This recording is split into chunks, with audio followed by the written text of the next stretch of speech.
I inherited a supposedly abandoned beach cabin from my late wife while my son walked away with a luxury villa in Italy and the keys to our sprawling family estate. He sneered, told me to go live with the rats, and let his wife kick me out onto the street. I drove to that forgotten stretch of coast, just looking for a quiet place to rest my head, but when I forced that heavy oak door open, the breath completely left my lungs. What I saw inside changed the course of all our lives. My name is Wendell. I am 69 years old, and I spent my entire adult life standing in the shadows to let my family shine. Before I tell you exactly how I dismantled my own son's empire of greed, let me know where you are watching from in the comments below. Hit the like button and subscribe to the channel if you have ever had to teach an arrogant family member a brutal lesson in respect. The mahogany-paneled office of Sylvia's estate lawyer felt suffocating. The air was thick with the scent of old paper and the sharp, expensive perfume of my daughter-in-law Megan. The lawyer sat across the polished desk and read the final pages of my late wife's will. Sylvia had been a brilliant woman, a sharp-minded entrepreneur who built her wealth quietly while I handled the heavy lifting behind the scenes. Her final wishes were incredibly specific. Jordan. My 35-year-old son leaned forward in his tailored suit with a smug, victorious grin forming on his face. The lawyer announced that Jordan would inherit the Tuscan villa and full ownership of the massive Atlanta estate where Sylvia and I had lived for the past 20 years. I received a single piece of paper. It was the deed to a small, hurricane-damaged beach cabin on Tybee Island, a property Sylvia had bought decades ago and seemingly left to rot. Before the lawyer even finished his closing remarks, Megan stood up. She walked over to the corner of the office and kicked 2 black plastic trash bags toward my feet. The heavy plastic slapped against the marble floor, splitting open slightly to reveal my winter coats and faded flannel shirts. She had packed my belongings before we even arrived at the reading. She looked down at me with cold, calculating eyes, her pale skin flushed with the thrill of unearned victory. She crossed her arms and stated that the estate was now their private property, and I had absolutely zero reason to return there. Jordan stood up and adjusted his silk tie. He did not offer a single shred of sympathy for the man who had raised him. He pointed his finger toward the heavy oak doors of the office and told me to take my garbage and leave.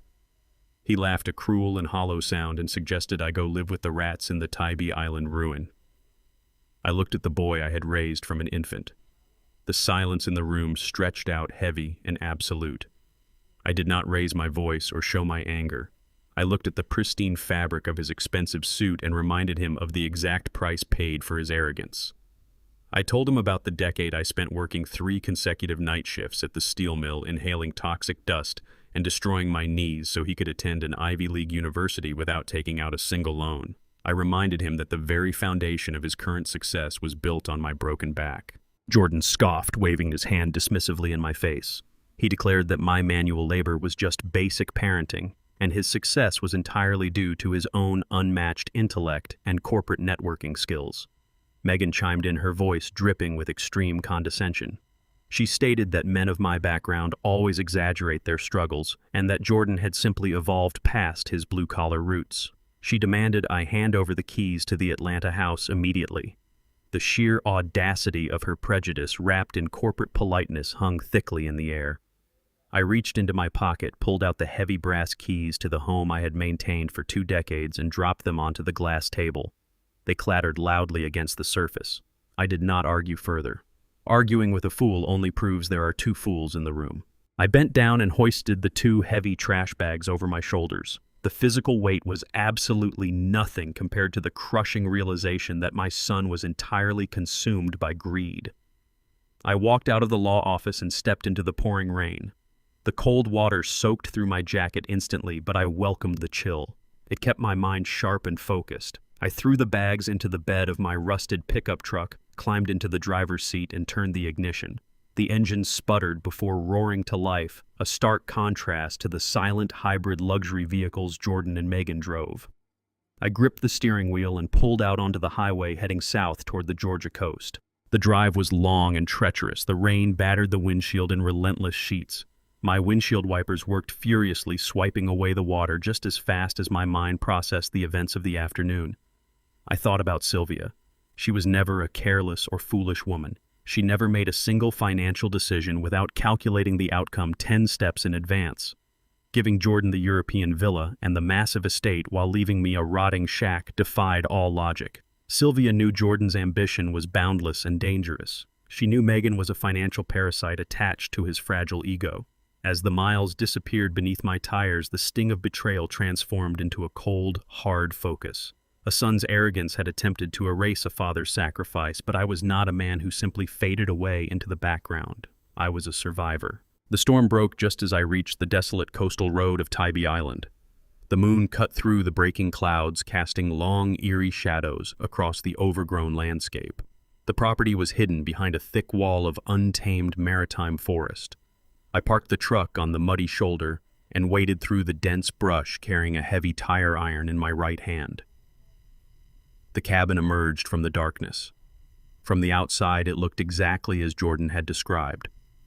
The wooden siding was gray and rotting away. The porch sagged under the weight of overgrown vines, and the windows were boarded up with decaying plywood. A massive rusted padlock secured the thick front door. I stepped onto the creaking porch, wedged the flat end of the tire iron behind the padlock, and threw my entire body weight against the cold metal. The rusted hinges shrieked loudly in the quiet night and snapped. The padlock fell to the wooden deck with a heavy thud. I pushed the door open, expecting the stench of mold, stagnant water, and dead animals. Instead, a rush of cool, climate-controlled air hit my face. I reached inside and flipped a light switch on the wall. A row of sleek recessed LED lights hummed to life, instantly illuminating the massive space. The breath completely left my lungs. The interior was not a ruined cabin at all. It was a pristine, high-tech command center. Glowing server racks hummed quietly behind a floor-to-ceiling glass partition, and a massive brushed steel safe dominated the far wall. The game had just changed forever. I stepped over the threshold, letting the heavy oak door click shut behind me, sealing out the howling wind and rain. The air inside was completely still, chilled to a precise temperature, and completely devoid of the rotting mildew smell I had braced myself for. Instead of a decaying floor and rat-infested corners, my boots met polished concrete. Ahead of me, a thick glass partition divided the space. Behind that glass, rows of sleek black server racks hummed with a low, steady vibration, their blue and green indicator lights blinking in rhythmic sequence. This was no abandoned shack. It was a fully functional, high-security data hub hidden in plain sight. I walked slowly past the glass wall, tracing my hand along its cold surface. At the far end of the room stood a massive brushed steel vault built directly into the reinforced foundation. Its digital keypad glowed with a faint red light. Right in the center of the room sat a pristine mahogany desk. It looked entirely out of place, surrounded by raw concrete and cutting-edge technology, yet it commanded the space. I approached the desk and saw a single object resting on its polished surface. It was a crisp white envelope. My name was written across the front in an elegant, unmistakable cursive. It was Sylvia's handwriting. My chest tightened. My late wife had been dead for less than a week, and here was a piece of her waiting for me in the middle of nowhere. I sat down in the leather executive chair behind the desk, picked up a silver letter opener, and carefully sliced the envelope open. I pulled out a heavy sheet of stationery, completely unaware that the words printed on it were about to change the trajectory of my entire life. I unfolded the letter and recognized her sharp, meticulous penmanship immediately. Sylvia always wrote with purpose. She wasted no time on sentimental introductions. She stated clearly that if I was reading this, Jordan had already shown his true colors. She wrote that she had spent the last 15 years building a private equity and logistics firm completely off the public record. While I was working double shifts at the mill to keep a roof over our heads and pay for Jordan's early schooling, she was turning the modest savings I gave her into a corporate empire. She kept it hidden because she saw the entitlement festering in our son. Sylvia explained that Jordan had stopped visiting us not because he was busy with his corporate career, but because he viewed us as a useless liability. She noted how Megan had isolated him further, whispering poison into his ear about his blue-collar roots. Sylvia knew they were simply waiting for her to die to liquidate our assets. She refused to let the wealth we bled for fall into the hands of a son who mocked our struggles. So she designed a test, one she knew his arrogance would force him to fail. The Italian villa Jordan was so eager to inherit was not a luxury retreat. Sylvia revealed she had purchased the property through a labyrinth of shell companies for pennies on the dollar because it carried a hidden, non-negotiable tax lien from the European authorities. The debt attached to the property was exactly $5 million. By eagerly signing the inheritance papers without conducting a basic title search or legal review, Jordan had legally assumed full responsibility for that massive debt. The European authorities do not offer payment plans to foreign heirs. They demand immediate liquidation. Sylvia wrote that she gave him exactly what he wanted. She gave him an illusion of grandeur that would financially crush him within weeks. I read the words twice, feeling a profound sense of awe for the woman I had married. She had orchestrated a perfect trap, relying entirely on our son's boundless greed to spring it. Jordan always believed he was the smartest man in any room. He constantly bragged about his financial acumen, mocking my traditional approach to saving money. Now that very arrogance had legally bound him to a ruinous international debt. He was a wealthy man on paper, but in reality he was standing on a financial landmine with the timer already ticking. Sylvia had protected the true wealth from his grasp, leaving him only the poisoned bait. I turned my attention to the second page of the letter. Sylvia shifted the focus from Jordan's impending ruin to my immediate future. She detailed the exact nature of the property I was currently sitting on. The supposedly worthless patch of overgrown brush and decaying wood on Tybee Island was the crown jewel of her portfolio. The cabin sat on 50 acres of prime, undeveloped coastal real estate. Sylvia had spent the last 5 years quietly battling city councils and environmental boards to secure full commercial development rights. She succeeded. The deed in my pocket came with unrestricted, fully approved zoning permits to construct a $20 million luxury oceanfront resort. The corporate developers had already offered her fortunes for the raw land alone, but she held on to it, transferring it directly to me, free and clear of any corporate ties. I leaned back in the heavy leather chair and stared at the glowing servers humming behind the glass. The sheer scale of her genius washed over me. Sylvia had left me an absolute empire, shielded from taxes and protected from our son's grasping hands. She had stripped Jordan of his power by feeding his ego while arming me with the resources to live out my days as a king. I folded the letter and placed it safely into the inner pocket of my jacket. I was no longer an evicted, discarded old man. I was the sole director of a multi-million-dollar operation.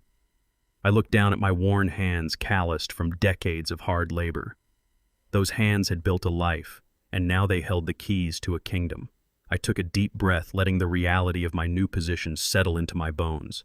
The grief of losing my wife was suddenly replaced by a fierce, burning determination to execute her final wishes to the exact letter. The sharp vibration of my cell phone against the mahogany desk broke the silence of the room. I picked it up and looked at the glowing screen. It was an automated text message alert from my primary bank. The notification stated that my joint checking account had been completely frozen due to an unauthorized user lock. A second alert followed immediately after. It was an email from my medical provider. My comprehensive health insurance policy, which was tied to the family estate trust, had been abruptly canceled. Jordan and Megan had not waited a single day.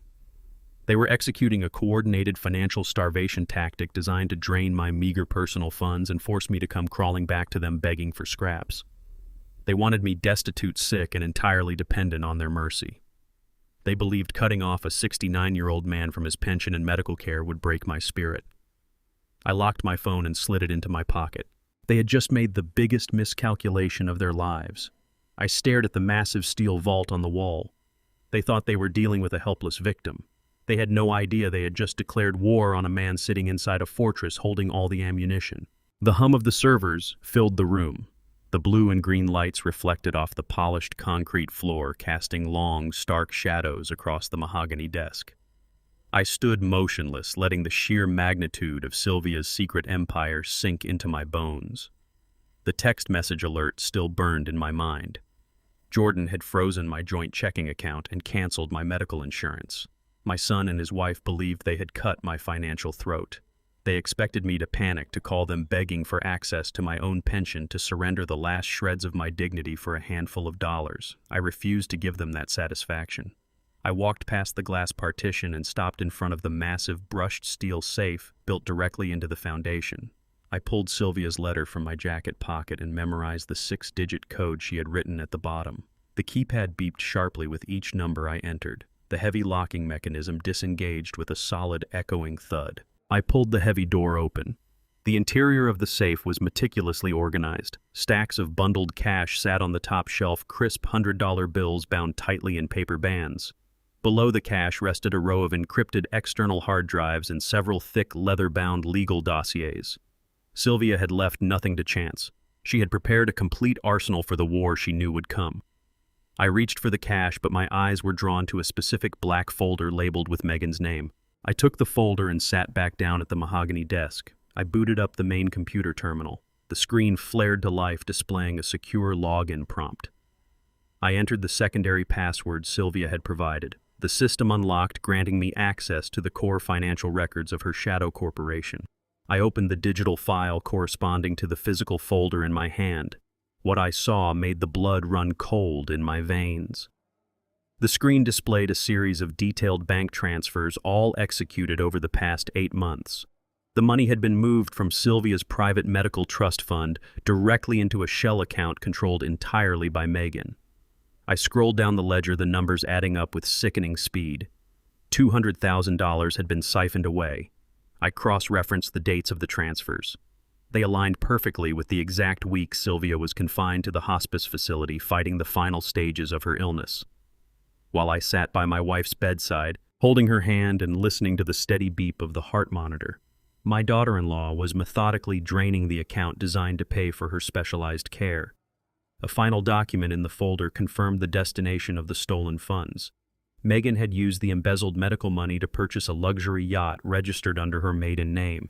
The sheer cruelty of the act stripped away any remaining illusions I held about my family. They were not merely arrogant and disrespectful, they were calculating predators. I closed the folder and powered down the terminal.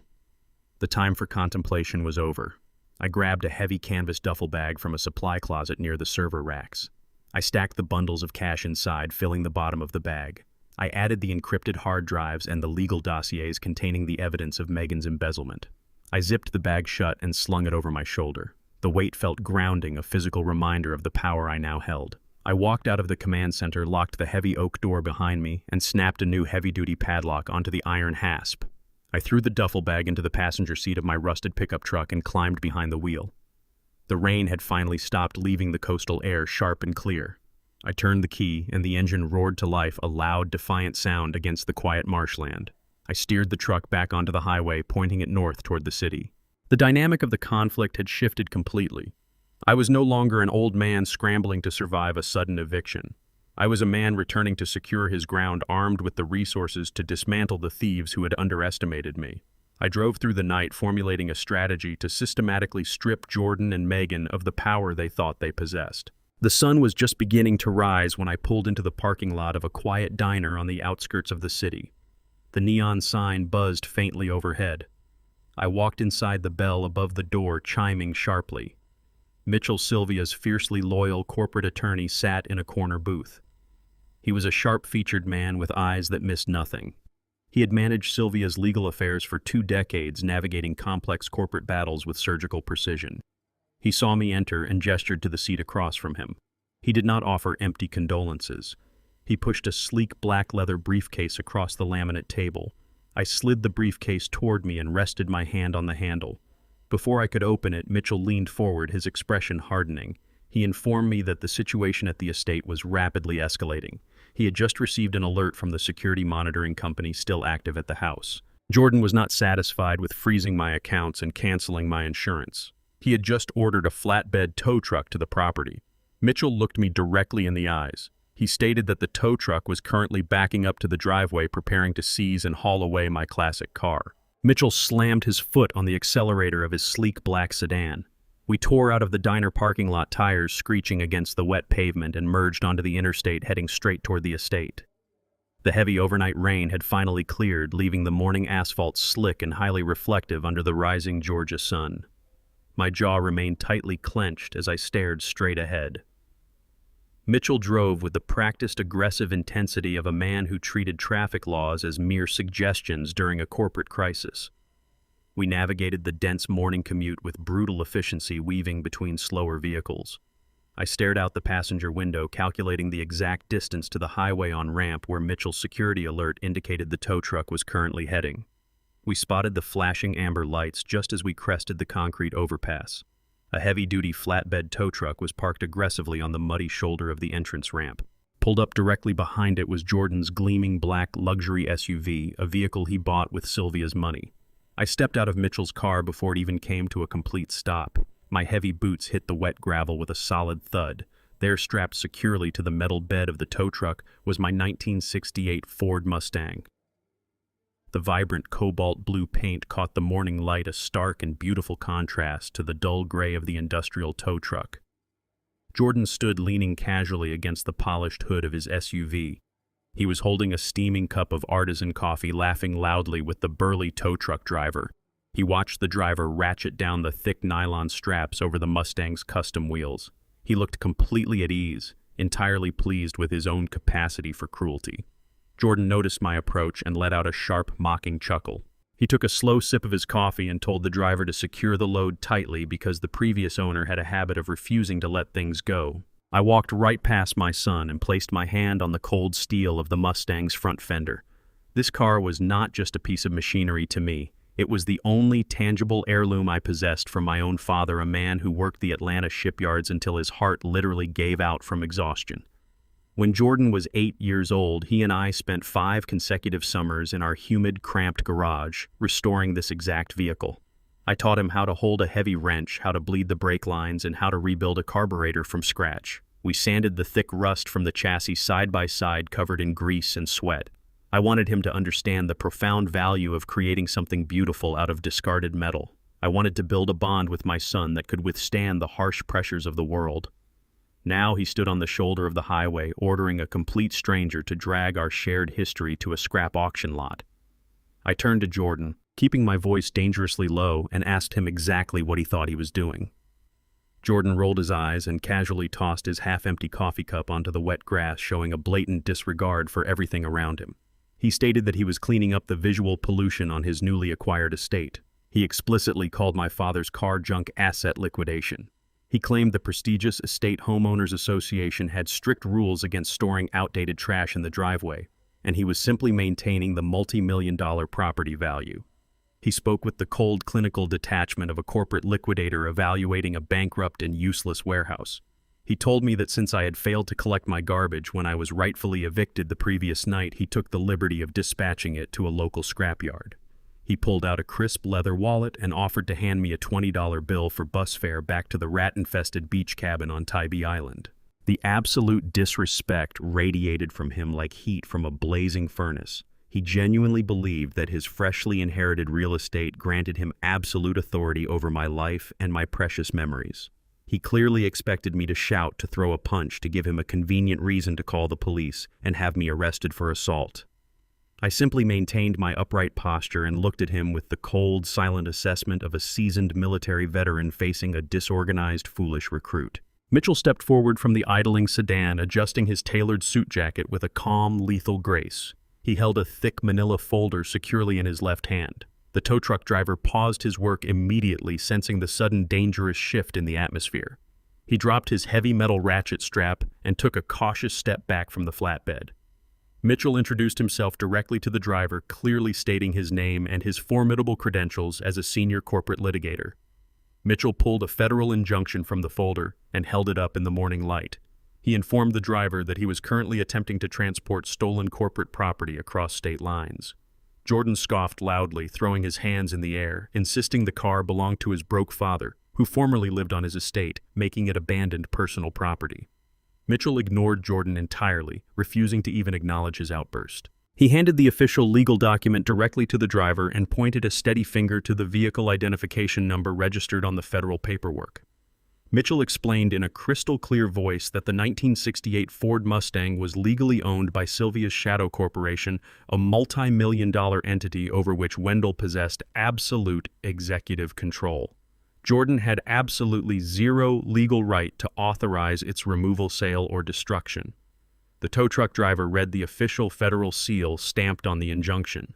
His face instantly drained of color. He wanted absolutely no part of a federal corporate lawsuit.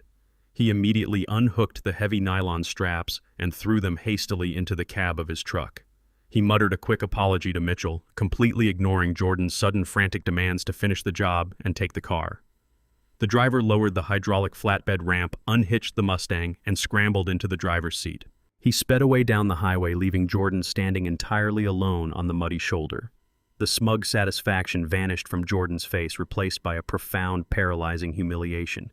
He He looked at the paperwork in Mitchell's hand and then at me, unable to comprehend how his perfect, cruel plan had just collapsed in a matter of seconds. Jordan turned a deep mottled shade of purple. The thick veins in his neck bulged visibly against his expensive silk collar. He realized he had been thoroughly outmaneuvered and publicly humiliated by the very men he considered entirely beneath his notice. He pointed a trembling, furious finger directly at my chest, completely abandoning his polished corporate facade. He screamed that I was a crazy, delusional old man playing pathetic, useless games. He promised with absolute venom that he would have me legally locked inside a psychiatric ward before the week was out. He swore loudly that he would strip me of my remaining dignity and force a judge to hand over total control of my medical and financial decisions to him. I did not blink, nor did I offer a single word of response. I got into the driver's seat of the Mustang and ignited the roaring engine, completely drowning out his empty, desperate threats. As I pulled away from the muddy shoulder, leaving my son choking on thick exhaust fumes, Jordan's phone chimed loudly over the noise of the busy highway. He pulled it from his pocket with shaking hands. The glowing screen displayed a single chilling text message from Megan. It read, "The doctor is ready." 2 days after the highway intercept, the gravel driveway of the Tybee Island property crunched under the heavy tires of a pristine white luxury sedan.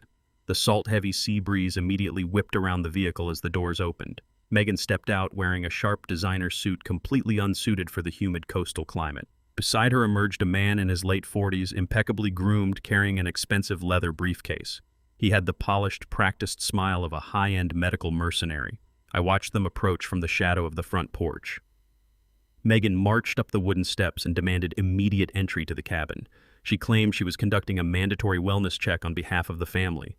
The man introduced himself as Dr. Eris Thorne, a specialist in geriatric cognitive decline. He did not wait for an invitation. He instantly launched into a rapid-fire sequence of confusing circular questions. He asked me what year it was, followed immediately by demanding I recite a sequence of random numbers backward, and then abruptly questioned if I knew the current market value of the property I was standing on.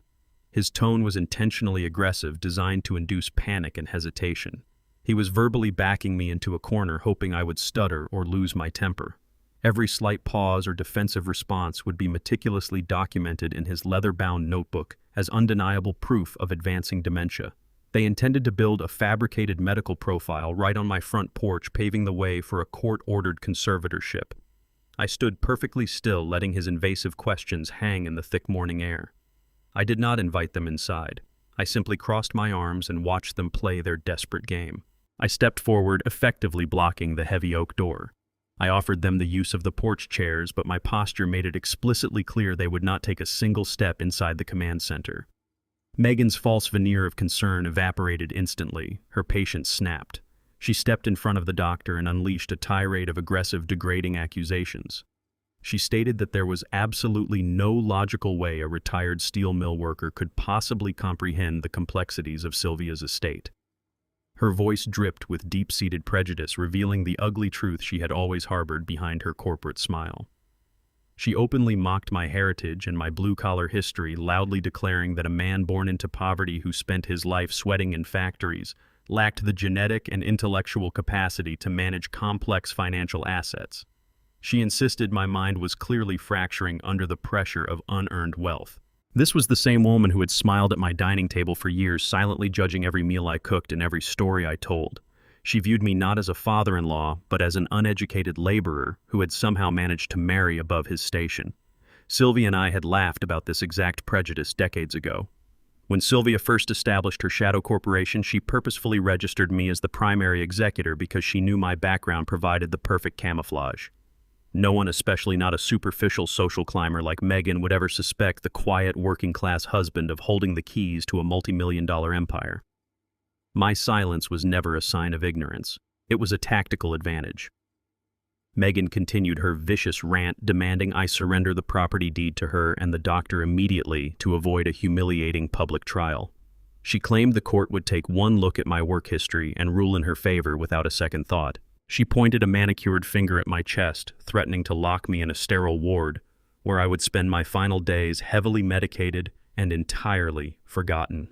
Dr. Thorne stood beside her, nodding in grave agreement, his pen hovering eagerly over his notepad. They were utterly convinced of their own supremacy, blinded by their ingrained belief that wealth equated to intelligence. They had walked onto my property expecting to conquer a feeble old man. Instead, they had stepped directly into a snare. I absorbed her venomous threats without shifting my gaze or changing my expression. Complete stoicism is the most effective weapon against a narcissist seeking validation. I reached into my pocket and retrieved my smartphone. I did not offer a defense of my mental faculties. I simply pressed a single icon on the screen. Instantly, the high-fidelity outdoor security speakers concealed seamlessly beneath the porch eaves crackled to life. A crisp, digitally enhanced audio recording echoed across the wooden deck.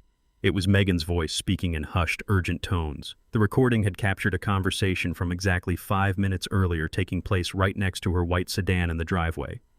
The cabin's upgraded surveillance grid possessed parabolic microphones designed to pick up whispers from 50 yards away. The speakers projected Megan explicitly offering Dr. Thorne a sum of $50,000 in exchange for a falsified psychiatric evaluation. She clearly detailed the payment structure, promising half the money up front in cash and the remainder the moment the judge signed the conservatorship order. Dr. Thorne's voice followed, confirming the illicit deal and assuring her that he routinely manufactured diagnoses for wealthy clients looking to neutralize problematic relatives. The digital playback possessed terrifying clarity, leaving absolutely no room for misinterpretation or denial. Every illegal career-ending syllable hung suspended in the humid ocean air. I pressed the screen again, stopping the playback. I looked directly into the doctor's eyes. The smug, professional arrogance had vanished entirely from his face, replaced by a raw, suffocating terror. He recognized instantly that I possessed undeniable proof of his willingness to commit severe medical fraud. His lucrative career, his medical license, and his personal freedom had just been placed firmly inside the palm of my calloused hand. Dr. Thorne turned the color of ash. He did not attempt to negotiate or offer a single excuse. He dropped his expensive leather briefcase onto the wooden floorboards, turned on his heel, and sprinted down the porch steps toward the driveway. He scrambled into his vehicle, abandoning Megan completely, and sped away, throwing gravel into the marsh grass. Megan was left standing entirely alone. She stared at the abandoned briefcase, her jaw trembling with unrestrained fury. She lunged forward, screaming violent threats, swearing she would return with the police to tear the cabin apart. Before she could take another step, her designer handbag vibrated violently. She snatched her phone out, her eyes scanning the screen. She answered the call, preparing to shout, but her voice died in her throat. Jordan was on the other end of the line. Even from where I stood, I could hear him hyperventilating. His voice was pitched high with absolute panic. The trap Sylvia set had just snapped shut.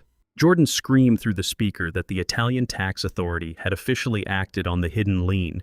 They had just moved to freeze and seize every single one of their corporate and personal accounts. Megan's hand trembled so violently that her sleek smartphone slipped from her grasp and clattered onto the wooden porch. The call remained connected on speaker. Jordan's voice echoed from the small device, distorted and frantic. He was completely unhinged.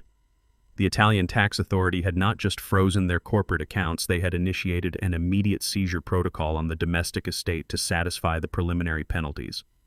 Jordan screamed at Megan, demanding to know if she had secured my signature to transfer the beach property. He desperately needed liquid capital. He stated the Italian government required an immediate good faith deposit of $500,000 by Monday morning, or they would permanently lock the gates of the Atlanta estate and auction it off. The sheer panic in his voice was a sharp contrast to the arrogant young executive who had kicked me out with trash bags just days prior. He yelled that the bank was rejecting all his credit lines because the overseas lien had triggered an automatic default on his domestic loans. The financial poison Sylvia had planted was spreading through his accounts with terrifying speed. Jordan ordered Megan to put me on the phone.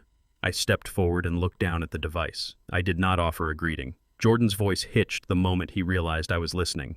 The bravado completely vanished, replaced by the pathetic whining tone of a cornered child.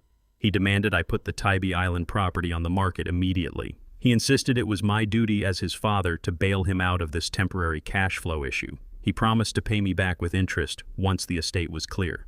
The absolute delusion of his request hung in the humid air. I stared at the phone resting on the weathered wood of the porch. For 15 years, Jordan had relentlessly mocked my approach to money and responsibility. During every family dinner, he took immense pleasure in calling my blue-collar work ethic a cowardly relic of the past. He frequently boasted to his wealthy friends that I lacked the killer instinct required for modern business, claiming my insistence on reading every contract and saving every penny was the reason I would always remain a laborer. I remembered a specific evening when he laughed in my face because I spent an hour reviewing the fine print of a basic insurance policy. He told me that successful men do not waste time reading the terms, they dictate them. Now, that exact arrogant refusal to audit his own inheritance had trapped him in a suffocating web of international debt. He had eagerly signed Sylvia's transfer documents without conducting a single preliminary title search or legal review, blinded entirely by the sheer prestige of owning a European villa. His unearned confidence had been his undoing. I picked up the phone. Megan stood frozen against the railing, her face pale and her eyes wide with shock. I spoke directly into the microphone. I reminded Jordan of the exact words he used on the day of the will reading. I told him that I was currently busy living with the rats and could not be disturbed with his junk asset liquidation. Jordan began to scream, his voice cracking with rage and fear. He played the victim, shouting that I was an abusive father purposefully destroying his life out of petty jealousy. He begged, then threatened, then begged again. The cycle of a narcissist losing control was pathetic to witness. I did not raise my voice. I calmly informed him that his financial mismanagement was entirely his own responsibility. I stated that the beach property belonged to Sylvia's trust and I would not authorize a single cent to cover the debts of a thief. I pressed the red button on the screen, instantly cutting off his frantic pleading. I tossed the phone back to Megan. She caught it clumsily against her chest. I pointed toward the driveway and told her to leave my property before I called the police for trespassing. She turned and fled. The silence returned to the coast, but I knew the war had merely shifted to a different battlefield. By the following afternoon, Megan retaliated with the only weapon she had left. Infuriated by her humiliating retreat and facing absolute financial ruin, she launched a vicious, highly coordinated smear campaign across every major social media platform. Utilizing her extensive network in public relations, she began disseminating entirely fabricated stories about our family dynamics. She painted herself and Jordan as innocent victims of a cruel, manipulative patriarch. The posts were meticulously crafted to evoke maximum public outrage. She claimed I was a deeply abusive husband who had isolated Sylvia from her friends during her final years. Megan blatantly accused me of forcing Sylvia into an early grave by denying her adequate medical care solely so I could steal her hidden fortune. She wrote lengthy emotional paragraphs detailing my supposed tyrannical control over the household, portraying Jordan as a traumatized survivor trying to protect his mother's legacy. She attached strategically cropped photos of Sylvia looking frail, juxtaposed with false narratives of my neglect. Megan knew exactly how to manipulate the court of public opinion. She used her professional expertise to make the lies sound credible, appealing to the digital masses who thrive on instant outrage. She was attempting to destroy my reputation to justify their impending legal maneuvers. By portraying me as a dangerous abuser, she hoped to sway any future judge into stripping me of the assets I legally controlled. The sheer malice of her strategy demonstrated exactly how dangerous cornered people can become. She wanted to completely isolate me, stripping away any community support I might muster. The campaign was a calculated character assassination designed to force my surrender through public shame. Within 48 hours, Megan's viral posts gained massive traction. The fabricated narrative spread rapidly through local community groups and social circles in Atlanta. My phone began filling with hostile voicemails from former neighbors and acquaintances who eagerly believed the lies without questioning the source. They left messages calling me a monster and demanding I return the money I supposedly stole from my own son. Mitchell called me late Tuesday evening. His voice was grim. He warned me that the public backlash was reaching a critical mass. He explained that local judges are elected officials, and extreme public pressure could negatively influence their decisions regarding the conservatorship Jordan was still aggressively pursuing. Mitchell advised me to issue a polite, sanitized public denial to calm the waters. I walked over to the glowing server racks in the command center and looked at the blinking lights. Defending myself against lies would only legitimize them. I told Mitchell that we would not issue a denial. I authorized him to execute the first offensive protocol. It was time to drop the first hammer. I instructed Mitchell to bypass the public relations game entirely and proceed directly to absolute destruction. The silence was over. Mitchell sat across from me in the diner, his phone already in his hand. I gave him the direct command to release the unedited audio file we had captured on the porch. I did not want a carefully worded press release or a quiet legal threat. I wanted the raw, undeniable truth broadcasted directly to the world. Mitchell nodded, a sharp glint of satisfaction in his eyes. He bypassed the usual legal posturing and transmitted the high-fidelity recording straight to the senior editor of Atlanta's most prominent investigative news network. The file contained every single second of Megan's driveway conversation with Dr. Thorne. It featured her explicit offer of a $50,000 bribe to falsify my psychiatric evaluation. More importantly, it captured the subsequent tirade where she completely unmasked herself. The recording clearly projected her vicious, highly derogatory remarks about my heritage. She had openly mocked my working-class roots and used racist language to describe my background, claiming a man of my descent could never comprehend complex financial assets. The news outlet received the file and verified its authenticity within the hour. By noon, the audio was playing on every local radio station and spreading like wildfire across every digital platform. The smear campaign she had launched against me earlier that week instantly evaporated, replaced by the staggering reality of her own words. She had tried to frame me as a monster, but the public was now listening to the undeniable sound of her attempting to buy my illegal imprisonment while spouting pure bigotry. The trap she laid for my reputation had become the exact instrument of her public execution. Megan had spent the last 8 years aggressively building a highly lucrative career as a senior public relations executive. Her entire corporate brand was meticulously constructed around the pillars of diversity, equity, and corporate ethics. She regularly gave keynote speeches at corporate seminars, lecturing other professionals on the vital importance of inclusive language and moral integrity in the workplace. She sat on the boards of 3 different philanthropic charities in Atlanta, using those positions to cultivate an image of absolute moral superiority. She had leveraged that flawless reputation to secure massive contracts for her firm, presenting herself as the ultimate arbiter of modern social justice.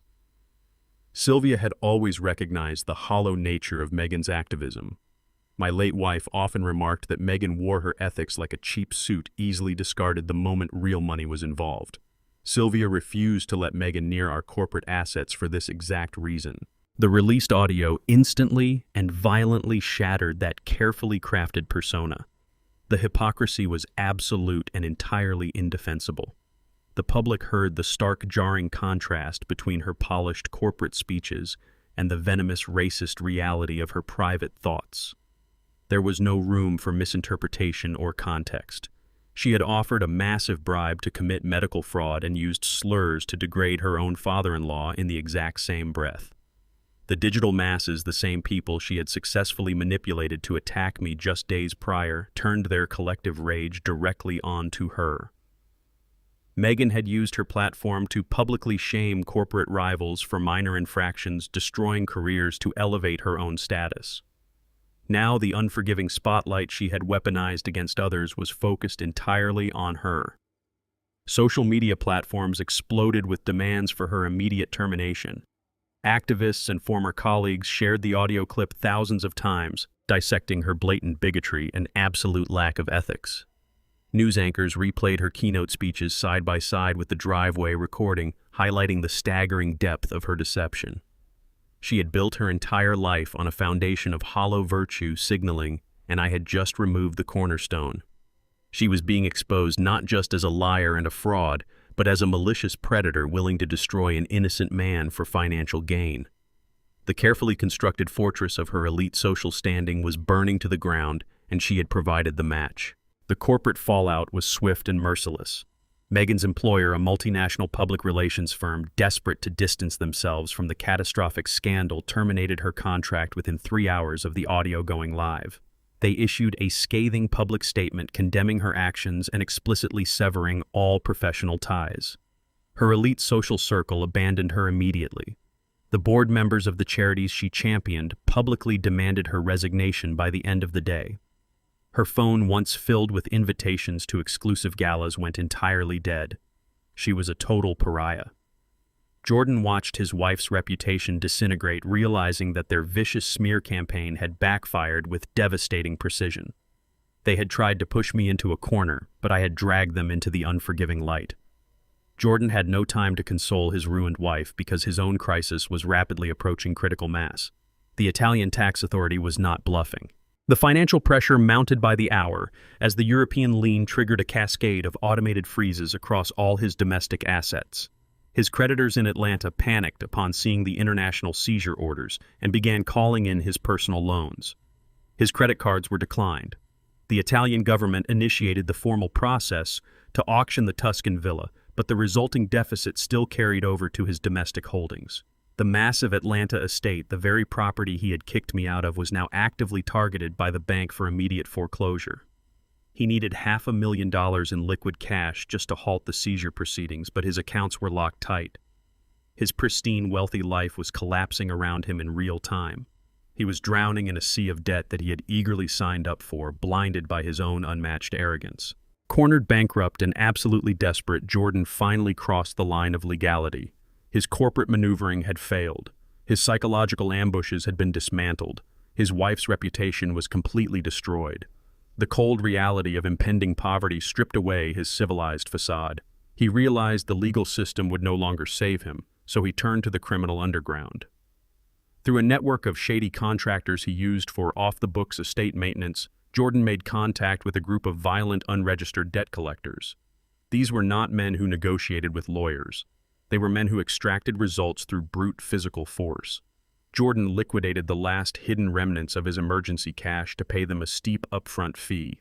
He provided them with the exact address of the Tybee Island beach cabin and the security layout of the surrounding marshland.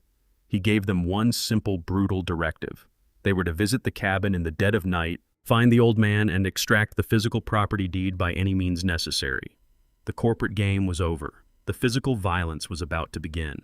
The digital clock on the command center console shifted quietly to 2 in the morning. The coastal air outside was thick and stagnant. A sharp, violent crash shattered the absolute silence of the property. The heavy, double-paned glass of the back utility window caved inward, raining crystalline shards onto the polished concrete floor. 3 distinct silhouettes climbed through the jagged frame. They moved with a hurried, practiced synchronization entirely devoid of the clumsy hesitation of common burglars. These were professional extractors, violent men accustomed to utilizing brute physical force to settle corporate deficits. They carried suppressed, tactical flashlights, their narrow beams cutting through the absolute darkness of the cabin's hallway. They were searching for the massive steel safe, and they were searching for the old man they believed stood between their employer and financial salvation. Their boots crunched softly over the broken glass as they fanned out, sweeping the living quarters with methodical precision. One of the intruders carried a heavy steel pry bar, while the other 2 gripped thick, weighted batons. They communicated only in sharp, muted hand signals. Jordan had paid them handsomely to secure the physical property deed, instructing them to employ whatever level of violence was necessary to extract my signature. They expected to find a terrified, bewildered retiree cowering under a blanket. They swept the kitchen, knocking over a stack of empty coffee cups, their flashlight beams dancing across the walls. The lead intruder gestured toward the glass partition of the command center, catching the faint residual glow of the server racks. He raised his baton and moved toward the doorway, highly confident in his absolute physical superiority. They moved deeper into the trap, entirely unaware that the darkness they were currently using for cover belonged entirely to me. I sat completely motionless in the pitch-black corner of the server room. My breathing was shallow and heavily controlled, a rhythm deeply ingrained in my muscle memory. Long before I met Sylvia, long before I ever stepped foot onto the floor of a steel mill to pay for Jordan's expensive education, I spent my early 20s serving 2 combat tours as a United States Marine. The corporate world Jordan worshipped believed absolute power only existed in luxury boardrooms and offshore bank accounts. They fundamentally misunderstood the raw, mechanical reality of survival. I understood the geometry of violence perfectly. I knew exactly how long it took for human eyes to adjust to sudden darkness, and I knew exactly how adrenaline degraded fine motor skills. Jordan assumed my blue-collar history made me weak and submissive. He entirely failed to realize that the brutal physical discipline required to survive decades of grueling manual labor and military service forged an unbreakable psychological spine. I watched the 3 intruders approach the glass partition. Their tactical flashlights swept erratically across the reinforced glass, their beams completely failing to penetrate the anti-reflective coating Sylvia had installed. They were blind to my exact position. I rested my calloused hands on the cold textured steel of a pump-action 12-gauge shotgun. I had retrieved it from the secondary weapons locker inside the vault the moment the perimeter sensors detected heavy movement in the marsh. The heavy weapon sat perfectly balanced across my knees. The intruders reached the reinforced door of the command center. The lead man raised his steel pry bar, preparing to smash the biometric lock. I did not issue a verbal warning. I simply gripped the textured forend of the shotgun and pulled it back with a sharp, aggressive motion. The heavy metallic clack of the weapon racking echoed violently through the silent concrete corridors of the cabin. The sound was unmistakable and universally understood. It cut through the thick tension like a physical blade. The three men froze instantly. Their flashlights darted frantically toward the sound sweeping the impenetrable glass. Their confident, aggressive posture shattered completely entirely, replaced by the sudden paralyzing realization that the helpless old man they were hired to brutalize was heavily armed and holding the tactical high ground with lethal intent. I kept the heavy shotgun leveled precisely at the center mass of the lead intruder, but I did not pull the trigger. Firing the weapon would have permanently stained Sylvia's sanctuary and handed Jordan a chaotic narrative to exploit in a courtroom. True power is not unleashing violence, it is possessing the absolute capacity for violence and choosing to exercise total restraint. I reached out with my left hand and tapped a sequence onto the illuminated control panel resting on the mahogany desk.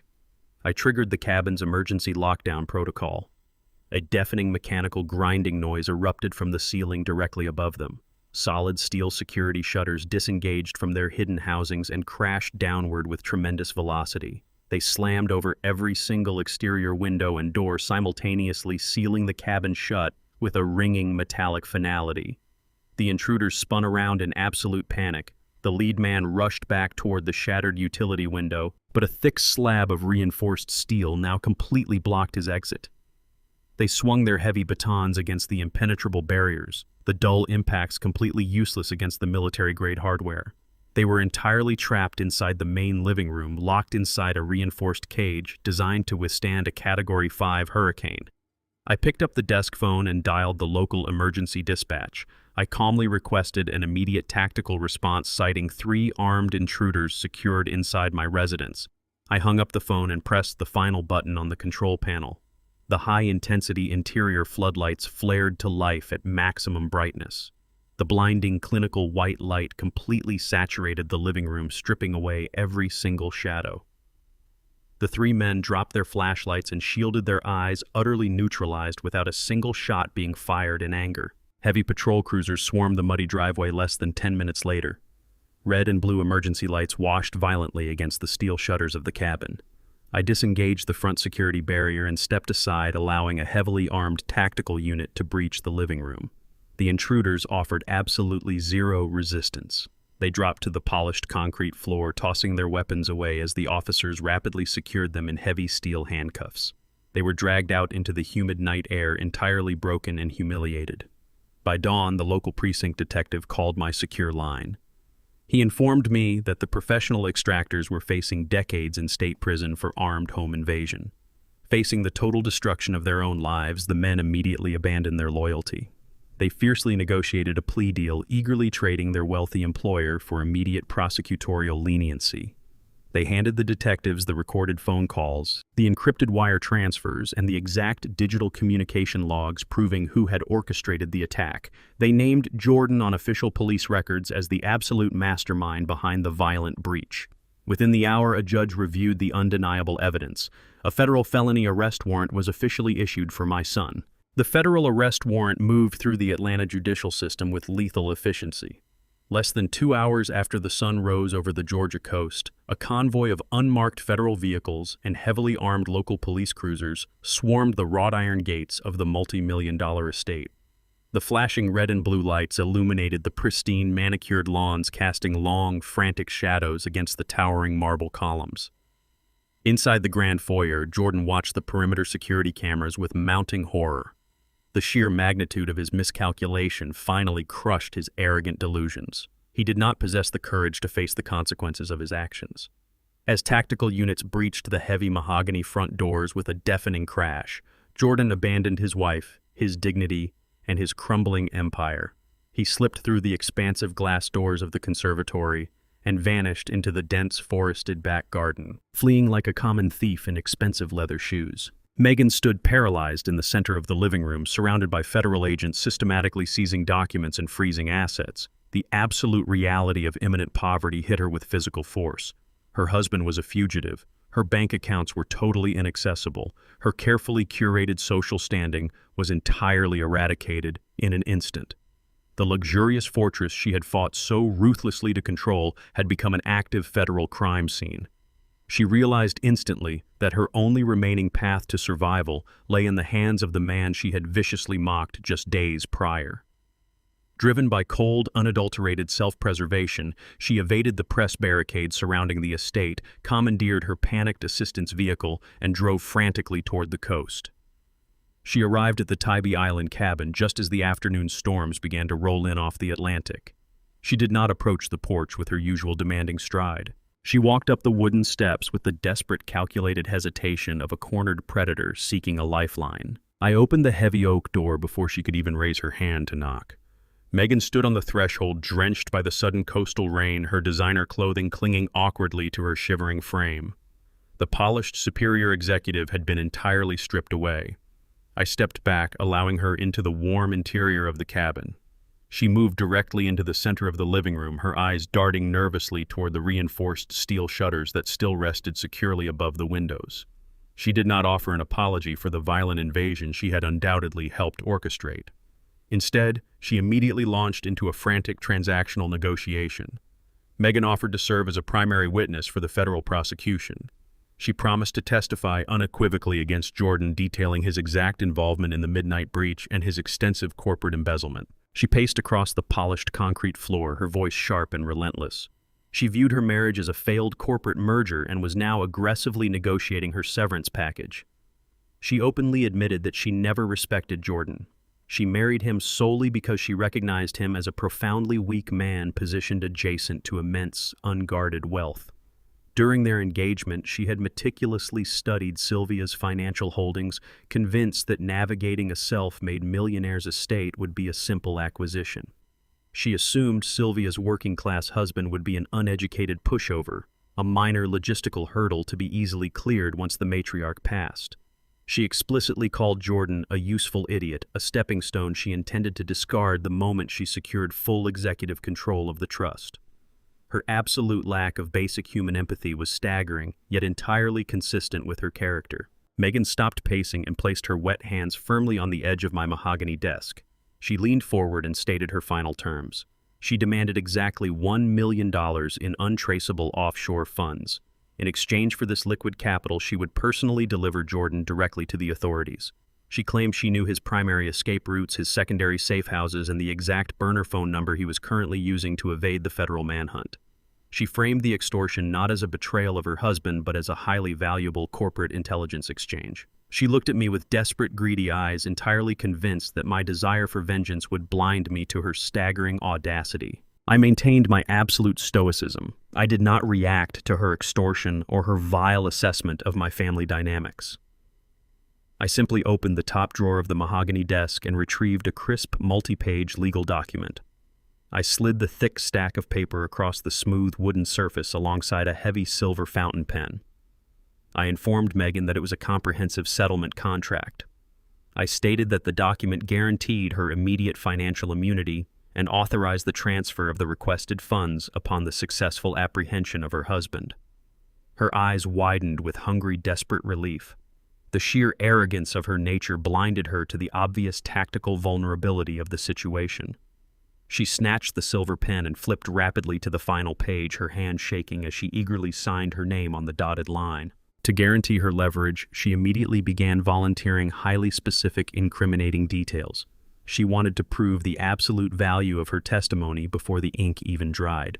Standing over the desk, she outlined the exact offshore accounts Jordan used to hide the embezzled corporate funds. She detailed the specific encryption methods he employed to bypass the estate's corporate auditors.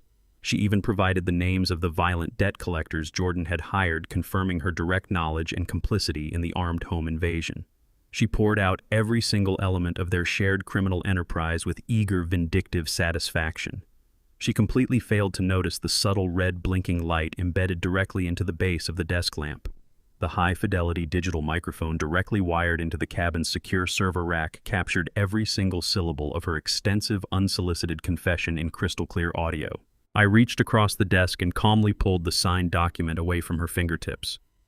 I glanced down at her frantic signature before looking directly into her wide, expectant eyes. I informed Megan that the contract she had just signed was entirely void, printed on meaningless scrap paper used for printer alignments. I pointed a steady finger toward the glowing red light on the base of the lamp. I explained that she had just spent the last 10 minutes voluntarily confessing to federal conspiracy wire fraud and accessory to an armed home invasion on a secured digital recording. The color drained from her face as the absolute reality of her self-inflicted destruction took hold. She had willingly handed me the exact evidence required to guarantee her imprisonment. Outside the cabin, the heavy coastal rain battered the dense marsh grass. Standing completely still in the dark tree line just beyond the reach of the porch floodlights, a solitary figure watched the scene unfold through the large glass window. Jordan stood shivering in the deep mud, entirely soaked and utterly broken. He had fled the estate and sought refuge at the only remote place left, only to witness his wife ruthlessly selling his freedom for a promise of cash. Jordan's evasion of the federal authorities lasted exactly 48 hours. He was apprehended at a private airfield attempting to board a chartered flight out of the country. However, the justice system offers temporary reprieves for those willing to leverage their remaining assets. Jordan secured his pretrial release by posting the Atlanta estate as collateral, blatantly forging the ownership documents to bypass the bondsman's audit. It was a desperate, highly illegal maneuver that bought him a few precious days of freedom. He immediately utilized this borrowed time to execute a final, catastrophic financial gamble. Facing the crushing deadline from the Italian tax authority and mounting legal defense fees, Jordan organized an emergency investment gala in the grand ballroom of the estate. He invited every wealthy contact corporate associate and venture capitalist in his social registry. The invitations were framed as an exclusive closed-door opportunity to invest in a revolutionary new tech startup. In reality, the company did not exist. It was a phantom entity, a hollow shell corporation Jordan had quickly registered online to serve as a high society Ponzi scheme. He intended to collect millions in seed money from his arrogant peers, wire the funds directly to Italy to release the overseas lien, and flee the jurisdiction before the investors realized they had bought empty promises. The ballroom was transformed into a glittering venue of false prosperity, complete with catered champagne string quartets and sleek digital presentations projecting fabricated financial forecasts. Jordan moved through the crowd in a tailored tuxedo, exuding the confident, relaxed aura of a successful innovator on the verge of a historic breakthrough. He smiled, shook hands, and poured expensive wine, acting as if the federal ankle monitor strapped beneath his trousers was entirely non-existent. The heavy oak doors of the ballroom swung open just as Jordan cleared his throat to address his wealthy audience. I walked through the arched entrance, leaving the cool evening air behind. I did not arrive wearing the faded flannel shirts and worn steel-toed boots that Jordan had so frequently mocked. I was dressed in an immaculate midnight blue bespoke suit tailored to absolute perfection in Milan, entirely funded by the executive allowance of Sylvia's Shadow Trust. I moved with the quiet, undeniable authority of a man who held the absolute tactical high ground. For years I had attended these exact high society functions, standing silently in the background. Sylvia and I would attend Jordan's corporate dinners, and his peers would look right through me, dismissing me as a blue-collar relic who had simply lucked into a comfortable retirement. Jordan had actively encouraged their disrespect, introducing me with backhanded compliments about my decades sweating in the shipyards, ensuring his elite circle knew I was not one of them. I endured their condescension because Sylvia asked for peace, but peace was no longer an option. Tonight the atmosphere shifted violently the second my polished shoes crossed the marble floor. The low murmurs of conversation died away instantly. The guests parted like water, their eyes tracking my every movement, sensing the sudden heavy shift in the room's power dynamic. Jordan stood at the front podium, his confident smile freezing into a rigid mask of pure panic as he watched me approach. He motioned frantically for his private security detail to intercept my advance, but Mitchell had already neutralized them at the front gates by presenting the active federal injunctions. I walked directly past the bewildered venture capitalists and ascended the 3 carpeted steps to the main stage. Jordan stepped back instinctively, his hands trembling visibly against the polished wood of the lectern. I did not acknowledge his presence or his fear. I reached into my tailored jacket pocket and retrieved a small, modified digital transmitter.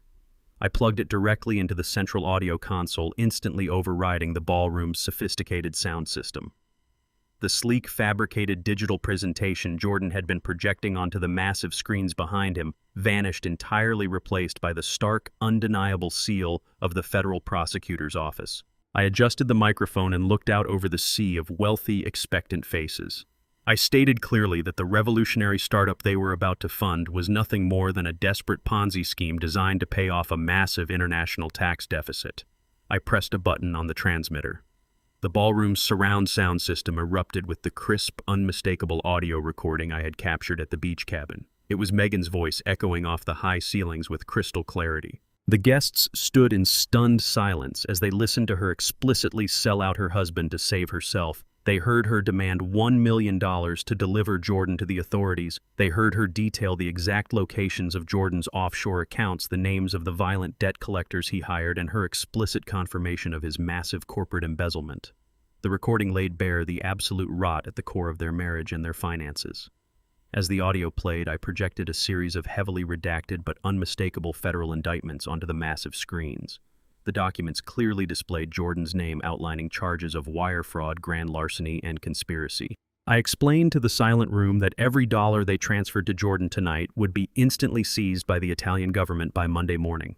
I detailed how Jordan had fraudulently used the estate they were currently standing in as collateral to secure his bail, meaning the property would soon be seized as federal evidence. He was not offering them an investment. He was asking them to unknowingly finance a fugitive's escape. I looked at Jordan, whose face had completely drained of color. The arrogant, untouchable executive had been entirely dismantled in front of his peers. The reaction from the crowd was instantaneous and utterly ruthless. The venture capitalists and social elites did not wait for Jordan to offer a defense. They recognized a toxic, radioactive liability the moment they saw it. The room descended into absolute chaos as the investors turned their backs and practically sprinted toward the exit. Champagne glasses were abandoned on the pristine white tablecloths. The string quartet stopped playing, hastily packing their instruments. Within minutes, the glittering ballroom was completely empty, leaving behind only the shattered remnants of a fraudulent empire. Jordan stood trembling on the stage, watching his final lifeline evaporate into the night. Megan stood frozen near the catering tables, her face pale as she realized the audio of her ultimate betrayal had just been broadcast to the entire city. Jordan turned toward her, his eyes burning with an unrestrained, volatile fury. He bypassed me entirely, marching down the carpeted steps and screaming at Megan to get out of his house. He shouted that she had destroyed him completely, ignoring his own criminality. Their marriage finally shattered into pieces on the cold marble floor, destroyed by the very greed that had initially bound them together. The catastrophic failure of the investment gala left Jordan entirely isolated and entirely bankrupt. His marriage was legally and practically dead. The wealthy sycophants who once filled his dining room now refused his calls. The Italian tax authority had formally seized the Atlanta estate, locking the gates and freezing every domestic account connected to his name. Stripped of his corporate armor, Jordan descended into pure criminality. He needed a massive, unencumbered asset to leverage immediately. The Tybee Island beach cabin did not just sit on a small plot of sand. The property encompassed 50 pristine acres of highly desirable coastal real estate. Jordan knew its commercial value could instantly clear his international debt. Driven by sheer desperation, he executed a late-night breach into Mitchell's former downtown legal archives. He bypassed the outdated perimeter alarm using corporate access codes he had retained from his brief tenure at the firm. Moving through the dark, dust-covered filing room, he located a cache of Sylvia's old corporate letterheads and pristine notary seals. Utilizing his intimate knowledge of his mother's handwriting, Jordan spent hours under the beam of a small flashlight meticulously forging her signature. He fabricated a highly complex, retro-dated power of attorney document. The fraudulent paperwork explicitly granted him absolute executive control over the 50-acre coastal property, conveniently dated 3 weeks before Sylvia's passing. He pressed the stolen notary seal into the thick paper, entirely convinced of his own deceptive brilliance. He believed he had successfully manufactured the ultimate financial lifeline. The forged document looked flawless to the naked eye. He packed the paperwork into his briefcase and slipped out of the archives just before dawn, totally unaware that he was walking directly into a trap set half a decade ago. Sylvia possessed an unparalleled understanding of human nature, especially the fatal flaws residing within her own son. She had always recognized Jordan's unchecked arrogance and his profound sense of entitlement. She knew that if he was ever truly cornered, stripped of his unearned wealth and facing public humiliation, he would not accept defeat gracefully. He would attempt to cheat the system. Sylvia anticipated this specific weakness with surgical precision. 5 years prior to her passing, she sat in Mitchell's office and outlined a worst-case scenario. She predicted that Jordan might one day attempt to forcefully seize the coastal property if his corporate ventures collapsed.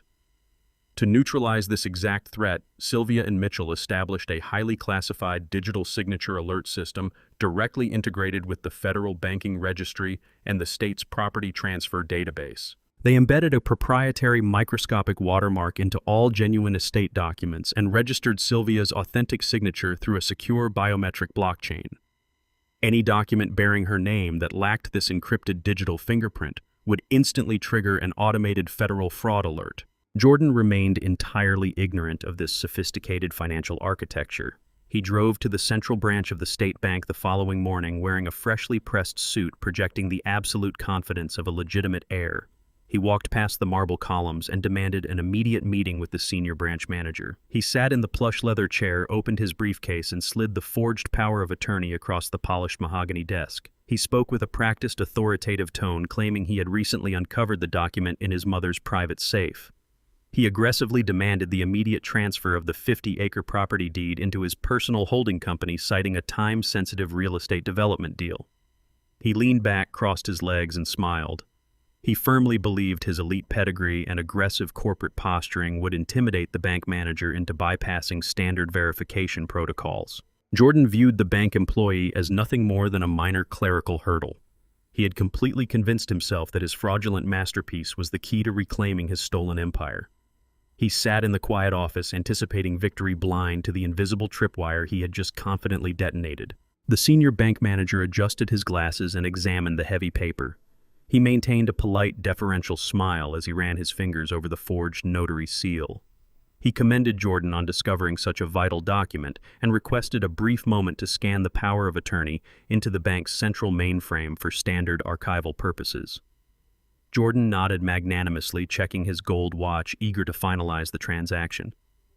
The manager slid the document into the high-resolution desktop scanner. The machine hummed quietly. The moment the digital rendering hit the federal banking registry, the system actively hunted for Sylvia's encrypted biometric watermark. It found absolutely nothing. Instantly, a silent flashing red alert dominated the manager's computer monitor. The screen clearly designated the document as a severe priority, one forgery, and automatically initiated a direct data link to the Federal Bureau of Investigation. The manager did not break his professional facade. He calmly apologized to Jordan, claiming the scanning software required a manual override from the server room. He offered Jordan a cup of artisan coffee, stepped out of the office, and closed the heavy glass door behind him. A distinct, heavy, magnetic click echoed through the quiet room. Jordan frowned, stepping forward to turn the polished brass handle. It refused to yield. The heavy, tempered glass walls were soundproof and impact-resistant. The polite corporate office had instantaneously transformed into a maximum security holding cell. Jordan slammed his fist against the glass, demanding to be released, shouting that he was a highly respected corporate executive. The bank employees outside completely ignored his escalating rage. The manager stood quietly near the teller stations, watching the trapped man realize that his ultimate financial lifeline was entirely fraudulent.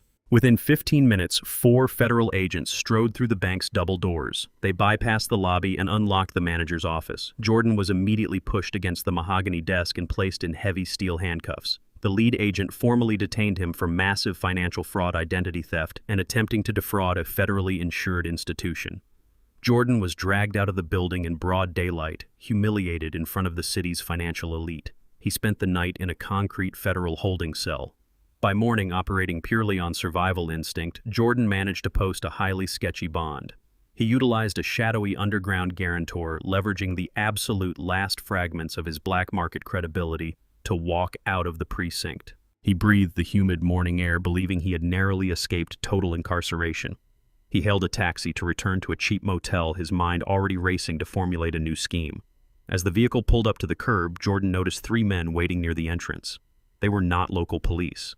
They were impeccably dressed in dark, tailored European suits radiating an aura of disciplined, lethal violence.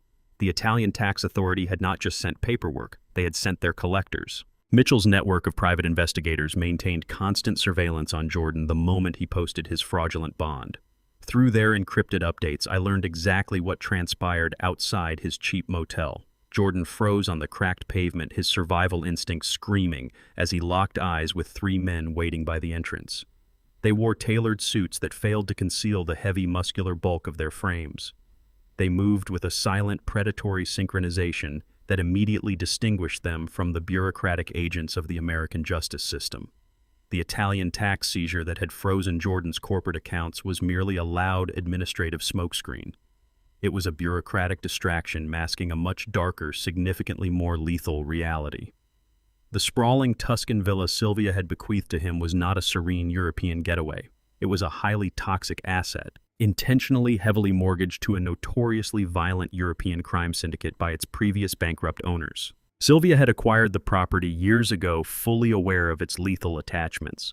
She recognized that the criminal lien was buried deep beneath convoluted layers of offshore shell companies and dummy corporations, completely invisible to anyone who did not conduct a rigorous forensic financial audit. She had purchased the villa and placed it directly into her private trust, transforming the deed into a ticking financial time bomb. She knew her son's insatiable greed would override any fundamental business sense. Jordan had eagerly signed the transfer documents the absolute moment he saw the property's estimated market value, completely ignoring the staggering liabilities attached to the deed. The men waiting by the motel entrance were not there to serve court summons or negotiate structured payment plans. They were international enforcers dispatched to collect the syndicate's debt in blood. Jordan realized instantly that the $500,000 demanded by the Italian government was actually the initial extortion payment required to keep these exact men from crossing the Atlantic. By defaulting on the overseas lien, Jordan had unwittingly signaled to the syndicate that their money was being actively withheld. They had come to America to extract their payment directly from the new owner of the debt. The investigators' report detailed how Jordan backed away slowly, utilizing the bulk of a passing delivery truck to break their line of sight. He abandoned his meager luggage without a second thought and sprinted down the narrow alleyway, his expensive leather shoes slipping dangerously on the damp garbage lining the pavement. For over a decade, Jordan had built his entire corporate identity on the premise that he was the smartest man in any given room. He ruthlessly mocked my meticulous habit of reading every single clause of a contract, frequently calling my blue-collar diligence a symptom of a weak, impoverished mindset. He genuinely believed that due diligence was for the working class, while true corporate visionaries simply signed the paperwork and moved forward with bold aggression. That unyielding, blinding arrogance had completely shielded him from Sylvia's snare. A simple, basic title search initiated by any competent real estate attorney would have instantly revealed the catastrophic criminal mortgage attached to the European villa. But Jordan had fired Sylvia's dedicated legal team the day after her funeral, utterly convinced they were too slow and entirely beneath his new executive status. He had bypassed standard legal protocols to expedite the transfer, desperate to boast about his new overseas asset at elite country club dinners. His absolute refusal to audit his own inheritance had locked him into an inescapable international debt. He scrambled over a rusted chain-link fence, tearing the knee of his suit trousers, and dropped heavily into an adjacent concrete parking garage. He needed immediate shelter. His mind raced through his rapidly dwindling list of assets, eventually settling on the Atlanta estate. He wrongly assumed the federal agents had finished their raid and vacated the premises, leaving the massive property empty. He navigated the city using the crowded public transit system, constantly checking over his shoulder for the tailored suits of the European enforcers. Through the remote access Mitchell still maintained on the estate's exterior security grid, I watched Jordan reach the affluent neighborhood just as the sun began to set. He crept through the manicured tree line bordering the property. He expected to find the house dark and secured by yellow police tape.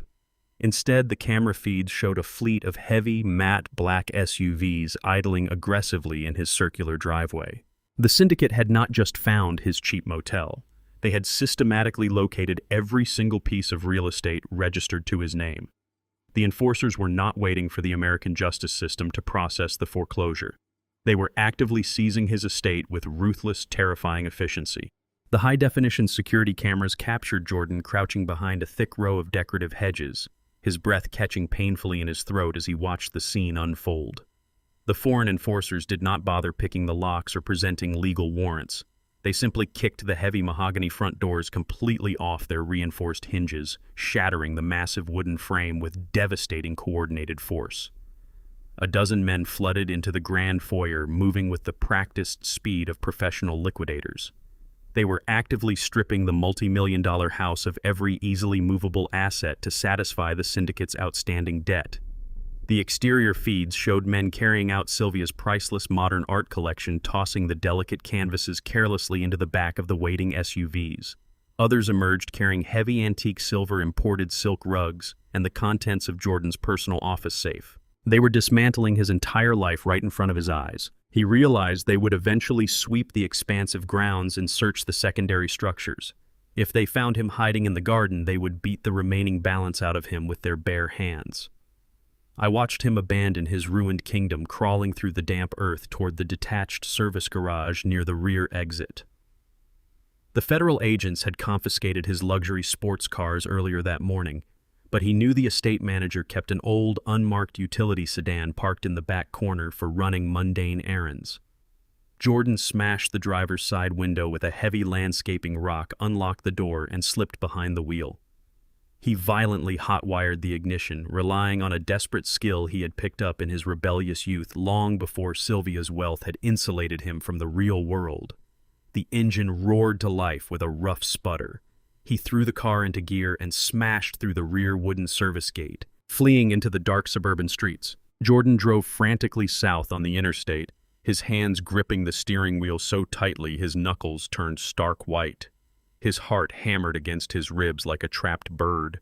He had no money, no allies, and an active federal warrant hanging over his head. The local police, the federal government, and a European crime syndicate were simultaneously hunting him down. Every passing set of headlights sent a fresh wave of blinding panic through his central nervous system. He needed a fortress. He needed a place completely off the grid, equipped to repel a highly coordinated tactical assault. The memory of the heavy steel shutters crashing down over the Tybee Island windows burned brightly in his mind. He recalled the reinforced doors, the high-definition surveillance grid, and the cold, terrifying efficiency with which I had neutralized his armed mercenaries just days prior. It was the only heavily fortified location he knew, and it belonged to the exact man he had ruthlessly betrayed. Stripped of his arrogance and driven entirely by primal fear, Jordan slammed his foot on the accelerator. He headed straight for the coastal cabin, intending to beg his father for his life. The tires of the stolen utility sedan skidded violently against the wet gravel, coming to a jarring halt just inches from the towering steel security gate of the Tybee Island property. Jordan threw himself out of the driver's seat before the engine even sputtered to a stop. He stumbled across the uneven ground, his ruined designer suit clinging to his shivering frame in the freezing coastal rain. He threw his entire body weight against the cold, unyielding iron bars, his hands gripping the metal so tightly his knuckles bled. He screamed into the darkness, his voice cracking with raw, unadulterated panic. He demanded entry, his words slurring together in a frantic torrent of pleas and apologies. When the heavy electronic lock remained completely silent, the last remaining shred of his corporate pride evaporated. Jordan collapsed onto the muddy gravel, his knees sinking into the freezing puddles. He pressed his face against the iron bars and wept uncontrollably. He begged for mercy, weaponizing the absolute only asset he had left his bloodline. He cried out that he was my son, my only child, and that a father could not simply stand by and watch his own flesh and blood be murdered by foreign mercenaries. He sobbed loudly, repeating the word family, like a desperate incantation, hoping it would act as a magical key to bypass the impenetrable fortress standing between him and certain death. He swore he had changed, swore he would surrender to the federal authorities the very next morning, promising anything and everything if only the heavy steel gate would slide open and grant him sanctuary. His pathetic cries echoed into the dense coastal marsh, swallowed entirely by the indifferent roar of the Atlantic tide. The heavy halogen floodlights bordering the driveway flared to life, casting a harsh, blinding glare over the gravel path. I walked slowly down the long expanse of the driveway, the crunch of my boots echoing rhythmically against the wet stones. I did not rush. I moved with the deliberate, measured pacing of a man who held the absolute high ground, completely unaffected by the hysterical weeping radiating from the perimeter. I stopped exactly 3 feet from the heavy steel gate, planting myself squarely on the safe side of the impenetrable barrier. I looked down at the pathetic, shivering figure huddled in the mud. Jordan looked up at me with wide, bloodshot eyes, his tear-streaked face pressing desperately against the iron bars. He reached a trembling hand through the narrow gap, frantically grasping at the empty air between us. He choked on his own sobs, begging me to remember the decades we spent together under Sylvia's roof, begging me to act like a father. I did not reach out to comfort him. I kept my hands resting comfortably in the pockets of my jacket. I stared directly into his panicked eyes and let the absolute silence stretch until it became physically suffocating. I reminded Jordan of a very specific afternoon in the pristine corporate office of Sylvia's estate attorney. I reminded him of the exact moment he realized my signature was legally required to liquidate this coastal property. On that day, standing in his tailored Italian suit, he had looked at me with pure, unvarnished disgust. When I asked him where I was supposed to go after he dismantled my only remaining sanctuary, he did not hesitate. I repeated his exact venomous words back to him now, ensuring every syllable carried the weight of absolute finality. I told him to go live with the rats. I explained clearly that blood is merely a biological coincidence. It is not an unbreachable contract, and it certainly does not excuse profound, calculated betrayal. He had made a conscious, deliberate choice to treat me as a disposable resource, a minor logistical hurdle to be forcefully removed from his path to absolute power. He had chosen greed over loyalty, manipulation over honesty, and violence over respect. The catastrophic consequences he was currently facing were entirely of his own making. Jordan's jaw trembled violently as the absolute reality of my rejection settled into his panicked mind. He opened his mouth to formulate another desperate lie, to weave another empty promise of reconciliation, but I did not afford him the opportunity to speak. I reached down and picked up a heavy, tightly bound black trash bag resting near the stone pillar of the security gate. I dragged it across the wet gravel and forcefully shoved it through the narrow clearance beneath the steel bars. The thick plastic tore slightly against the asphalt, spilling its contents directly onto Jordan's muddy leather shoes. It was the exact collection of faded flannel shirts, worn denim jeans, and scuffed steel-toed boots that Megan had aggressively thrown out of the estate weeks ago, declaring them a vile insult to their refined aesthetic. I had retrieved them from the curb that same afternoon, recognizing their practical utility. I looked down at my son and delivered my final directive. I instructed him to strip off his ruined corporate uniform, put on the clothes of a working man, and run. I informed him that the federal authorities and the European syndicate were closing in rapidly, and a bespoke tuxedo would only make him a highly visible target in the deep, treacherous coastal marshes. The trash bag was the absolute limit of my parental obligation. It was the only severance package he would ever receive from me. Without waiting for a response, I turned my back to the heavy steel gate and began walking steadily up the illuminated driveway toward the safety of the reinforced cabin. I did not look back. Jordan screamed a visceral, wordless cry of absolute fury, slamming his bruised fists against the impenetrable steel bars until the metal rattled loudly in its heavy concrete housing. He cursed my name, completely reverting to his baseline arrogance in the face of total rejection. But his rage was instantly silenced by the unmistakable aggressive roar of high-performance engines approaching rapidly from the narrow coastal highway. A pair of blinding, high-intensity LED headlights swept violently across the dark, rain-slicked road behind him, completely illuminating the stolen utility sedan. The European debt collectors possessed limitless resources and had effortlessly tracked the stolen vehicle's GPS signature directly to the remote island perimeter. The heavy tires of the syndicate's black SUVs crunched aggressively onto the gravel shoulder boxing in his only means of vehicular escape. Trapped between a locked fortress and lethal foreign enforcers, sheer survival instinct overrode his remaining pride. Jordan frantically ripped open the black trash bag, grabbed the discarded blue-collar clothing he had once despised, and plunged blindly into the dense, unforgiving darkness of the coastal marsh. Megan sat perfectly composed in the center of a pristine glass-walled conference room overlooking the Atlanta skyline. She rested her manicured hands on the polished mahogany table, projecting the absolute confidence of a woman entirely unaffected by her husband's spectacular public destruction. Across the table sat the city's most ruthless and expensive divorce attorney, a man renowned for extracting maximum financial concessions from ruined marriages. Megan did not care that Jordan was currently fleeing through a freezing coastal marsh, hunted by international mercenaries and federal agents. She viewed his catastrophic downfall simply as the final necessary trigger to execute her exit strategy. She slid a meticulously drafted list of demands across the table. She wanted half of whatever clean assets remained hidden in Jordan's domestic portfolios. She demanded exclusive ownership of their secondary properties, guaranteed spousal support drawn from the corporate severance packages, and absolute legal indemnification from the federal fraud investigation.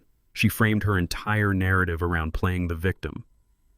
She explicitly instructed her attorney to paint her as an innocent, devoted wife who had been completely blinded by a manipulative husband. She intended to walk away from the smoking crater of Jordan's empire without a single trace of ash on her designer shoes. She spoke with a sharp transactional efficiency, outlining her absolute refusal to inherit a single dollar of Jordan's debt. She believed she had successfully isolated her personal finances from the corporate bloodbath. She smiled coldly, entirely convinced she had outmaneuvered the federal government, the syndicate, and her fugitive husband. The heavy glass door of the conference room swung open completely, interrupting the high-stakes legal consultation. Megan turned her head sharply, fully expecting an apologetic paralegal. Instead, Mitchell strode into the room carrying a massive, heavily reinforced leather briefcase. Megan's attorney immediately stood up, demanding the intruder leave the private office, but Mitchell simply bypassed him. He dropped the heavy briefcase directly onto the center of the glass table with a resounding crash and produced a federal mandate authorizing his immediate intervention as the primary auditor of Sylvia's estate. Megan's confident posture evaporated instantly as Mitchell unlocked the briefcase and began laying out a meticulous timeline of highly classified financial documents. Sylvia had never underestimated Megan's predatory nature. Before her passing, Sylvia had quietly ordered Mitchell to conduct a microscopic forensic audit of every single luxury purchase Megan had made since marrying into the family. Mitchell slid a specific retro-dated loan agreement across the table. 2 years prior, when Jordan desperately needed offshore collateral to secure the initial Italian syndicate loans to cover his domestic corporate embezzlement, Megan had not been a passive, ignorant spouse. She had actively and willingly co-signed the fraudulent shell company charters. Mitchell presented irrefutable banking records proving Megan had used her own maiden name as the primary guarantor to bypass domestic corporate audits. She had deliberately leveraged the syndicate's dirty money to purchase her 60-foot private yacht and entirely fund her elite, extravagant social lifestyle. She firmly believed that routing the illegal funds through layered foreign entities shielded her from any domestic liability. She assumed the trust would simply absorb the losses, and Jordan would take the absolute fall if the financial structure ever collapsed. Mitchell methodically exposed every hidden transaction. He presented the digital signatures, the IP addresses, and the encrypted wire transfers that proved she was intimately involved in the exact mechanics of the international fraud. She knew precisely where the syndicate money originated and had actively facilitated the money laundering to maintain her illusion of supreme wealth. Her highly paid divorce attorney slowly sat back in his leather chair, looking at the documents in profound silence, recognizing instantly that his client was completely indefensible. Megan's carefully constructed facade of the ignorant trophy wife shattered into jagged pieces right in front of her own legal counsel. The subsequent emergency hearing in the federal family court was swift, clinical, and absolutely devastating. The presiding judge reviewed Mitchell's irrefutable forensic evidence alongside the pending corporate bankruptcy filings. The court systematically dismantled Megan's frantic innocent spouse defense, completely stripping away her legal immunity. The judge struck the gavel with ringing finality, ruling that Megan was jointly and severally liable for the multi-million-dollar syndicate debt and the staggering corporate embezzlement restitution.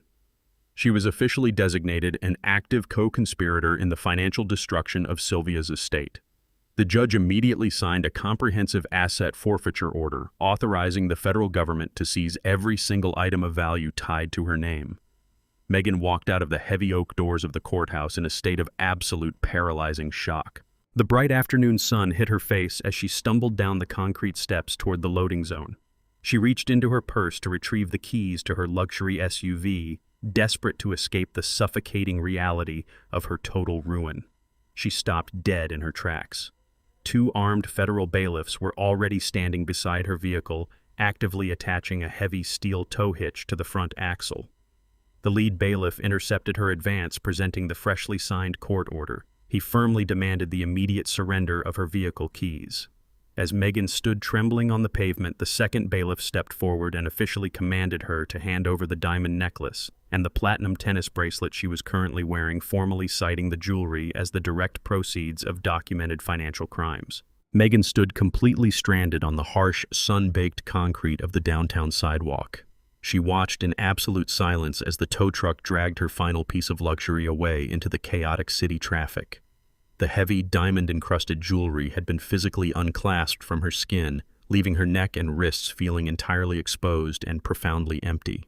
The towering corporate buildings around her structures she once viewed as monuments to her own elite status now loomed over her like the bars of an inescapable concrete cage. She gripped her basic leather purse, the absolute only possession the court had allowed her to retain. Her hands shook violently.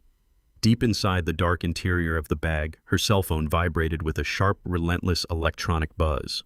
She reached inside and pulled the device into the harsh sunlight. A high-priority legal notification illuminated the digital screen.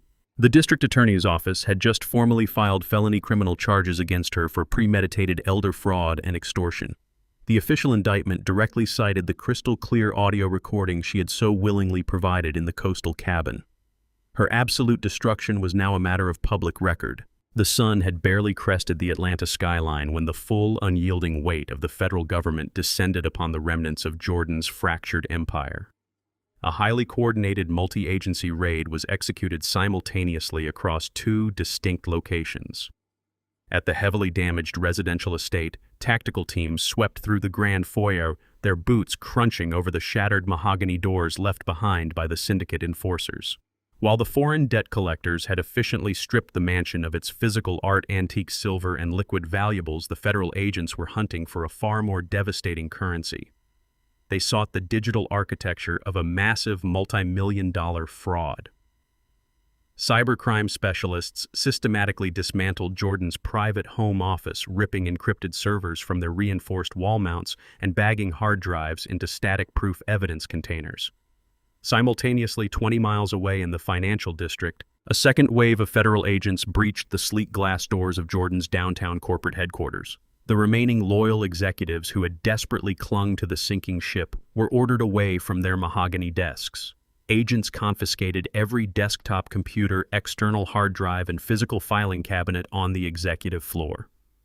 They systematically secured the exact forged notary seals, the retrodated corporate letterheads, and the fraudulent wire transfer receipts Jordan had used in his desperate attempt to seize the coastal property. Every single piece of paper bearing Sylvia's fabricated signature was carefully cataloged and sealed. The corporate sanctuary Jordan had built on a foundation of lies was systematically dismantled and categorized as a massive federal crime scene. The authorities possessed absolute, irrefutable proof of his embezzlement, his wire fraud, and his catastrophic international money laundering. The trap Sylvia had meticulously designed half a decade ago had finally snapped shut, capturing every single thread of her son's criminal enterprise. Jordan's evasion lasted exactly 4 miserable days. He had managed to drag himself out of the freezing coastal marsh, abandoning his ruined designer suit in favor of the worn denim and faded flannel I had shoved under the security gate. Stripped of his identity and utterly terrified of the European syndicate actively hunting him, he had secured a windowless room in a decaying cash-only motel on the absolute outskirts of the city limits.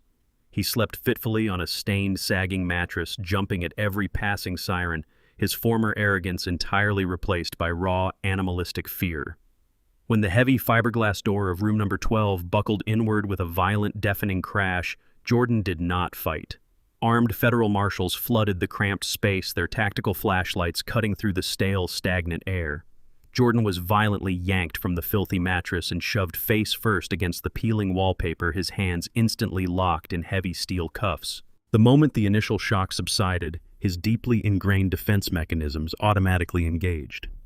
For his entire life, Jordan had never once accepted responsibility for his own failures. Whenever a business venture collapsed or a personal relationship shattered, he reflexively manufactured a scapegoat. He began screaming frantically at the arresting agents, his voice cracking with desperate indignation. He claimed he was a victim of a massive coordinated conspiracy. He aggressively blamed Megan, shouting that his ex-wife had orchestrated the entire embezzlement scheme and forced him to sign the fraudulent loan documents to fund her insatiable greed. When the agents remained completely stoic, Jordan immediately pivoted to a darker, far more pathetic narrative. He actually blamed his dead mother.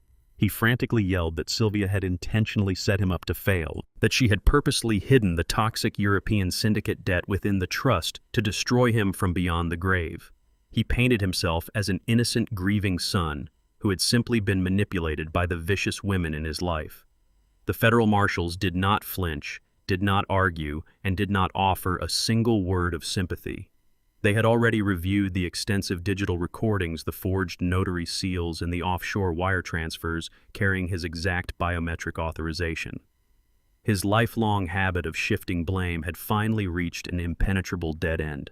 There was no one left to absorb his consequences. The marshals dragged Jordan out of the dismal motel room into the blinding glare of the mid-morning sun. Word of the high-profile arrest had rapidly leaked to the local press. A barricade of news vans and investigative journalists had already swarmed the cracked asphalt of the motel parking lot. Camera shutters clicked frantically, capturing every humiliating second of the fallen corporate titan's perp walk. Jordan flinched, attempting to hide his face from the flashing lenses utterly destroyed by the public broadcast of his absolute ruin. He was wearing the exact faded blue-collar work clothes he had spent his entire adult life openly despising. As the agents pushed him toward the reinforced rear doors of an armored federal transport vehicle, Jordan's frantic eyes scanned the chaotic crowd. He stopped struggling instantly. Standing completely still on the opposite side of the busy street, entirely separated from the screaming journalists and flashing emergency lights, was me. I stood on the pavement with my hands resting quietly in my pockets, my posture perfectly rigid and unaffected by the surrounding chaos. Jordan locked eyes with me, his face contorting into a mask of pure, unadulterated desperation. He ignored the federal agents gripping his arms and screamed my name across the busy asphalt. He begged me to post his bail, pleading for a father's mercy, promising he would return every single dollar he had stolen. He screamed that I was his only family left. I did not nod. I did not offer a single gesture of comfort or acknowledgement. I simply held his desperate gaze for 3 seconds, ensuring he fully understood the absolute permanence of this moment. Then I turned my back to the armored transport and walked slowly away down the sidewalk. The heavy steel doors of the transport vehicle slammed shut, sealing Jordan inside a mobile cage. The federal justice system moved forward with an aggressive, unyielding momentum. Within 48 hours, Jordan was formally indicted on 27 federal counts of wire fraud, grand larceny, and criminal conspiracy. The presiding judge unequivocally denied him any opportunity for bail, categorizing him as an extreme flight risk due to his offshore ties and previous escape attempts. He was remanded indefinitely to a maximum security holding facility to await his fate. Weeks later, the district attorney officially published the comprehensive trial docket. The highly anticipated court date was definitively set for the first week of November. The defense attorneys frantically reviewed the prosecution's evidentiary list, searching for any possible loophole or procedural vulnerability. Instead, they discovered an airtight, insurmountable case. At the very top of the prosecution's list, explicitly designated as the primary star witness for the federal government, was my name. Jordan would not be fighting anonymous auditors or faceless bureaucrats. He would have to face the exact man he had so ruthlessly underestimated. The final, absolute confrontation in the federal courtroom was now entirely inevitable. The first week of November arrived with a biting coastal chill that penetrated the heavy stone walls of the federal courthouse. The grand courtroom was packed to absolute capacity. Journalists, former corporate associates, and curious onlookers squeezed into the mahogany pews, eager to witness the public dismantling of a high society empire. I sat quietly in the front row of the gallery, wearing my tailored midnight blue suit, my posture perfectly rigid. Jordan sat at the defense table, his head bowed, attempting to project an aura of profound remorse.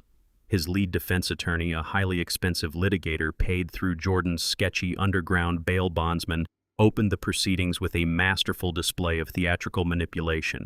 The defense attorney paced before the jury box, gesturing sympathetically toward his client. He did not deny the financial anomalies. Instead, he aggressively reframed them. He painted Jordan not as a calculating corporate criminal, but as a tragically misguided son crushed under the impossible expectations of an overbearing, tyrannical mother. He argued that Sylvia had deliberately engineered a toxic financial ecosystem, forcing her son to navigate an impossible maze of offshore debt and corporate liabilities. The attorney then pivoted his attack toward me. He characterized me as a cold, unsupportive father who had abandoned his son emotionally, leaving Jordan desperate to prove his worth by any means necessary. The narrative was clear. Jordan was merely a victim of profound psychological abuse, a desperate boy who had made procedural errors while trying to save his family's legacy. The jury listened intently, captivated by the tragic fiction of a broken heir. Jordan kept his eyes fixed on the polished wooden table, playing the role of the shattered martyr to absolute perfection. He truly believed he could manipulate the federal justice system just as easily as he had manipulated his fraudulent investors. The prosecution called me as their primary witness on the morning of the third day. I walked past the defense table without breaking my stride and took the stand. I placed my hands flat against the wooden railing, projecting absolute stoicism. I did not radiate anger or vindictiveness. Emotional outbursts would simply validate the defense's narrative of a fractured, volatile family dynamic. I was there to serve as a highly calibrated instrument of factual execution. The lead federal prosecutor approached the podium and began guiding me through the exhaustive mountain of evidence. For decades, Jordan assumed my silence during family dinners equated to ignorance. He fundamentally failed to understand that while Sylvia openly commanded the boardroom, I meticulously managed the shadows. I understood the mechanics of her empire perfectly because she and I had built the initial infrastructure together at our modest kitchen table long before Jordan was even born. We reviewed the bank statements line by line. I methodically explained the specific routing numbers and offshore accounts Jordan had utilized to funnel the embezzled corporate funds. I presented the highly classified digital signature alert system Sylvia and I had established 5 years prior, detailing exactly how Jordan's retro-dated power of attorney instantly triggered the federal fraud alert. The defense's narrative of a desperate, panicked son attempting a last-minute salvage operation completely disintegrated under the weight of premeditation. I confirmed that Jordan had systematically paid professional mercenaries to violently breach my coastal sanctuary. The prosecutor then introduced the digital audio file captured by the hidden microphone in my cabin. Megan's crystal-clear voice echoed through the silent courtroom, outlining her exact complicity in the fraud and Jordan's explicit instructions to hide the stolen capital. The jury heard her demand $1 million to deliver her fugitive husband to the authorities. Every piece of evidence I presented was a cold, hard fact, surgically stripping away Jordan's carefully constructed victimhood. True justice requires brutal honesty. I did not raise my voice or embellish a single detail. I simply laid out the absolute reality of Jordan's greed. He had not been crushed by Sylvia's expectations. He had actively sought to exploit her legacy the moment her heart stopped beating.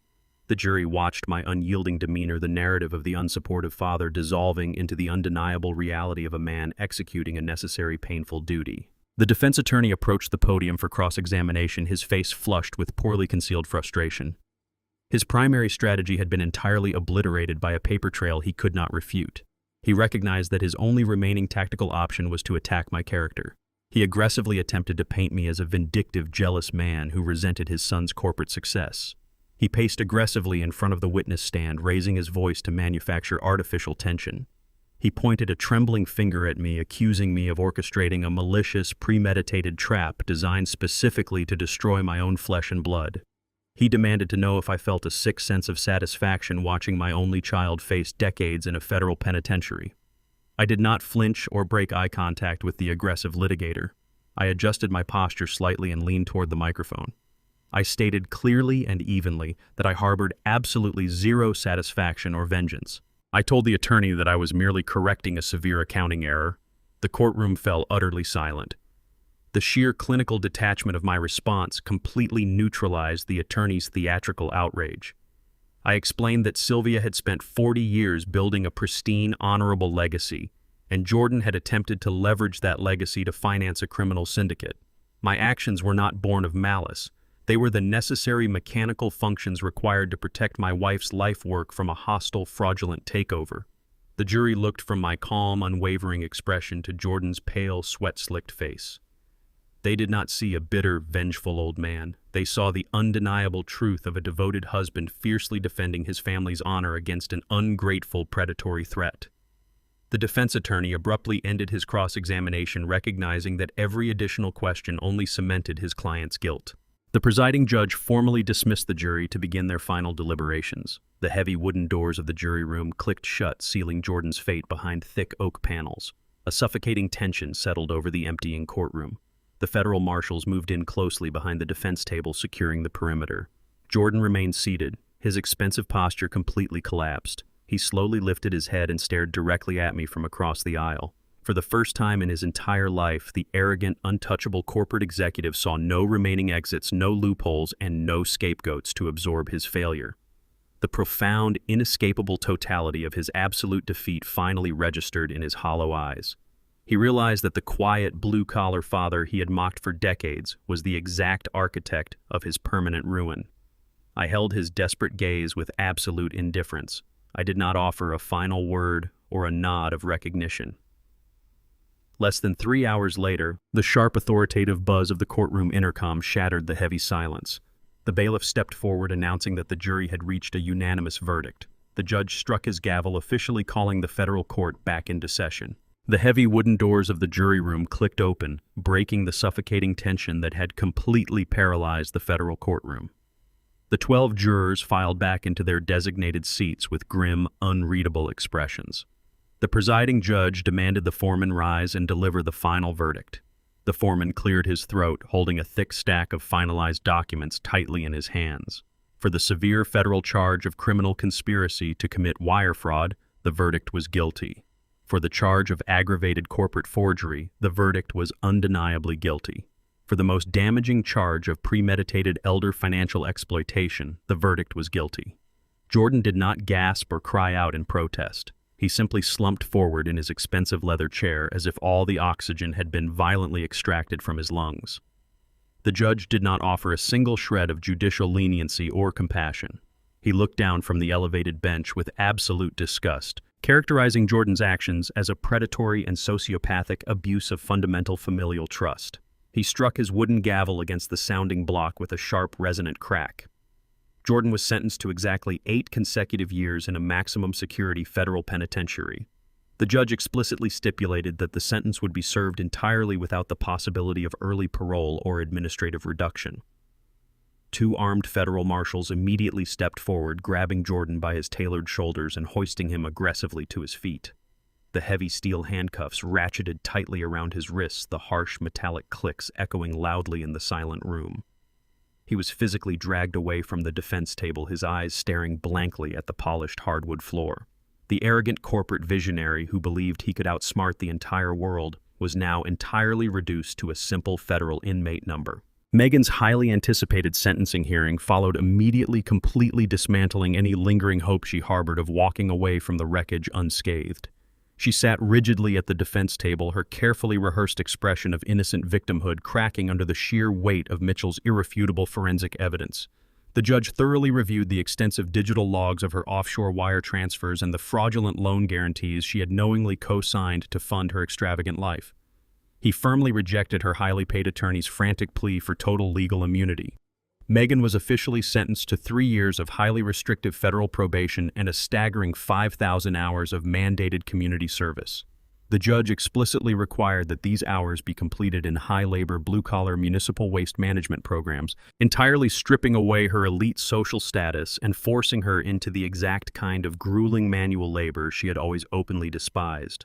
Furthermore, the court authorized an immediate aggressive liquidation of every single remaining asset attached to her name to pay back the victims. Federal liquidators had already seized her luxury yacht, her imported sports cars, and her extensive collection of diamond jewelry. Her meticulously curated socialite lifestyle was instantly vaporized. The sprawling corporate empire Jordan and Megan had attempted to steal, built entirely on a fragile foundation of toxic syndicate debt and deceit, crumbled into absolute dust right in front of their eyes. They had desperately sought ultimate financial freedom through manipulation, but their unyielding greed had ultimately become their own inescapable prison. They were left with absolutely nothing, their reputations permanently destroyed and their bank accounts drained by mandatory federal restitution. Mitchell's brilliant financial trap had functioned flawlessly. Sylvia's intricate posthumous snare had completely neutralized the predators she knew would attack the moment she was gone. The toxic syndicate mortgage attached to the Italian villa had already been legally shifted entirely onto Jordan's shoulders, leaving the ruthless European enforcers to extract their remaining blood debt from him the exact second his federal sentence eventually concluded. I remained seated in the front row of the gallery until the heavy courtroom doors swung completely shut behind the convicted prisoners. I stood up slowly, smoothing the lapels of my dark suit, and walked down the center aisle with measured, deliberate steps.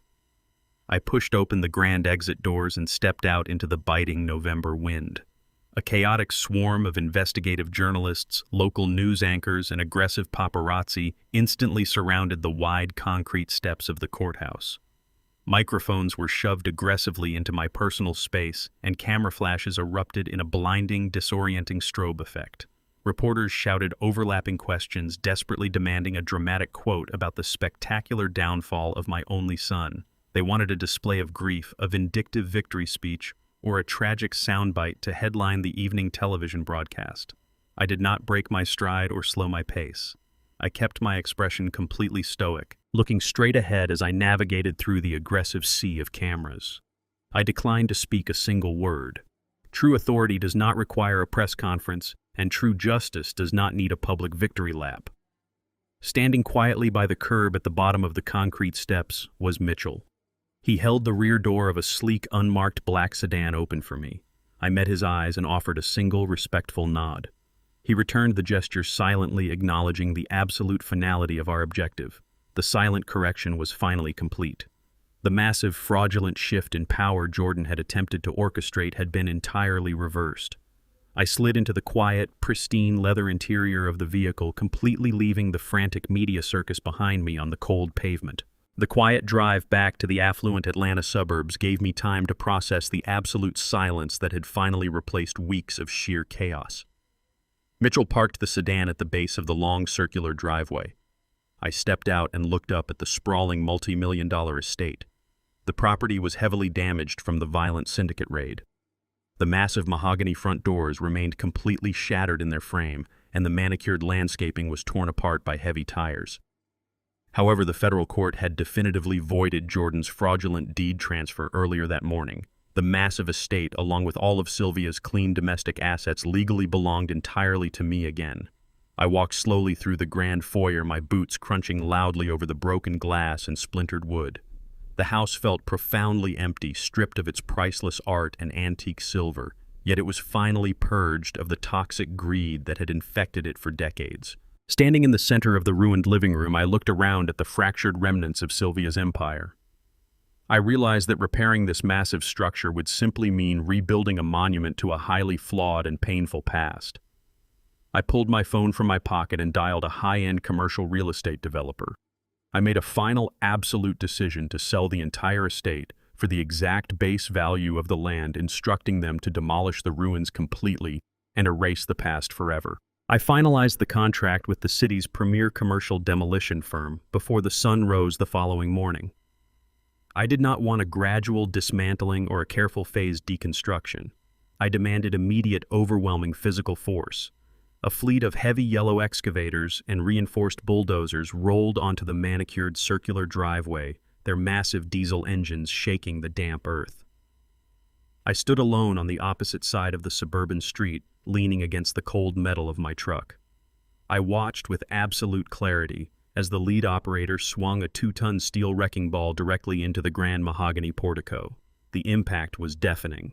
The massive stone pillars, the exact spot where Jordan had smugly handed me an eviction notice in a sterile legal folder, fractured into thousands of jagged pieces. The heavy slate roof caved inward, sending thick plumes of gray dust billowing into the pristine neighborhood air. For years, I had walked those expansive halls like a ghost, tiptoeing around expensive imported rugs and enduring the condescending whispers of my own son and his socialite wife. The structure had transformed from a home into a towering, oppressive monument to my personal humiliation. Watching the heavy steel jaws of the excavators tear through the master suite and rip the custom spiral staircase from its moorings felt like drawing a full breath for the first time in a decade. The sheer mechanical violence of the demolition crew systematically erased the physical boundaries of my past subjugation.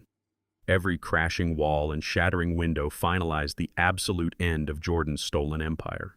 I did not feel a single ounce of regret as the sprawling multi-million-dollar mansion was reduced to a flattened landscape of pulverized brick and twisted rebar. That property had not always been a cold corporate fortress. When Sylvia and I first acquired the land over 30 years ago, it was nothing more than a modest, heavily wooded lot. I had spent countless evenings after my grueling shifts at the shipping yard, personally framing the initial expansion. I laid the hardwood floors in the original living room by hand, driving every nail with the quiet hope of building a permanent generational sanctuary. Sylvia had loved the warmth of that early house. But as her corporate acquisitions multiplied and Jordan grew older, the structure underwent endless aggressive renovations. Jordan systematically purged every trace of my blue-collar labor. He hired high-end contractors to rip out my hand-laid floors, replacing them with imported Italian marble to impress his country club associates. He weaponized the architecture against me, designing segregated living quarters that intentionally isolated me from the main entertaining spaces. He poisoned the very foundation of the land with his insatiable hollow greed. Tearing it all down was the ultimate act of personal liberation. I refused to let the raw materials feed another cycle of senseless extravagance. I legally mandated the demolition firm to carefully salvage any usable structural timber, intact copper piping, and unbroken slate tiles from the wreckage. I directed the entire inventory to a local municipal housing charity dedicated to building homes for displaced working-class families. The remnants of Jordan's toxic vanity project would be physically repurposed to shelter the exact demographic of people he had spent his entire adult life ruthlessly exploiting. I watched the heavy transport trucks haul the salvaged materials away, knowing Sylvia would have profoundly respected the brutal efficiency of this final transaction. The toxic soil was finally cleared, leaving a blank slate. The grinding roar of the diesel engines was interrupted by the quiet arrival of Mitchell's sleek black sedan. He parked safely outside the active demolition zone, stepping onto the sidewalk carrying a slim, heavily secured leather portfolio. He did not flinch at the massive cloud of dust coating his expensive suit. He stood beside me, watching the final structural chimney collapse into the debris before handing me the portfolio. The extensive microscopic forensic audit initiated by Sylvia's death was officially complete. Mitchell presented the finalized countersigned trust documents. With Jordan permanently neutralized in a federal penitentiary and Megan entirely stripped of her legal leverage, the freezing protocols on Sylvia's legitimate global assets were fully lifted.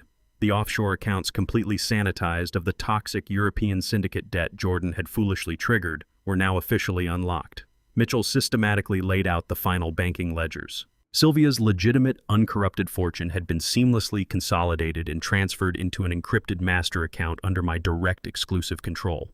I looked at the bottom line of the authorized bank statement. I now possessed over $30 million in entirely liquid, untethered assets. The immense financial leverage that Jordan had desperately tried to steal through forgery and intimidation was now resting securely in my hands. Mitchell offered a brief professional nod of completion, confirming that my legal isolation from any remaining corporate fallout was absolute. The suffocating financial snare Sylvia had designed had executed its target flawlessly and released its designated survivor. The sudden, highly public consolidation of my wealth immediately triggered a massive wave of predatory corporate interest. My phone began ringing incessantly with aggressive inquiries from elite coastal real estate developers. They had discovered my absolute ownership of the 50-acre Tybee Island property. The developers viewed my remote fortified sanctuary as highly lucrative, untapped beachfront real estate.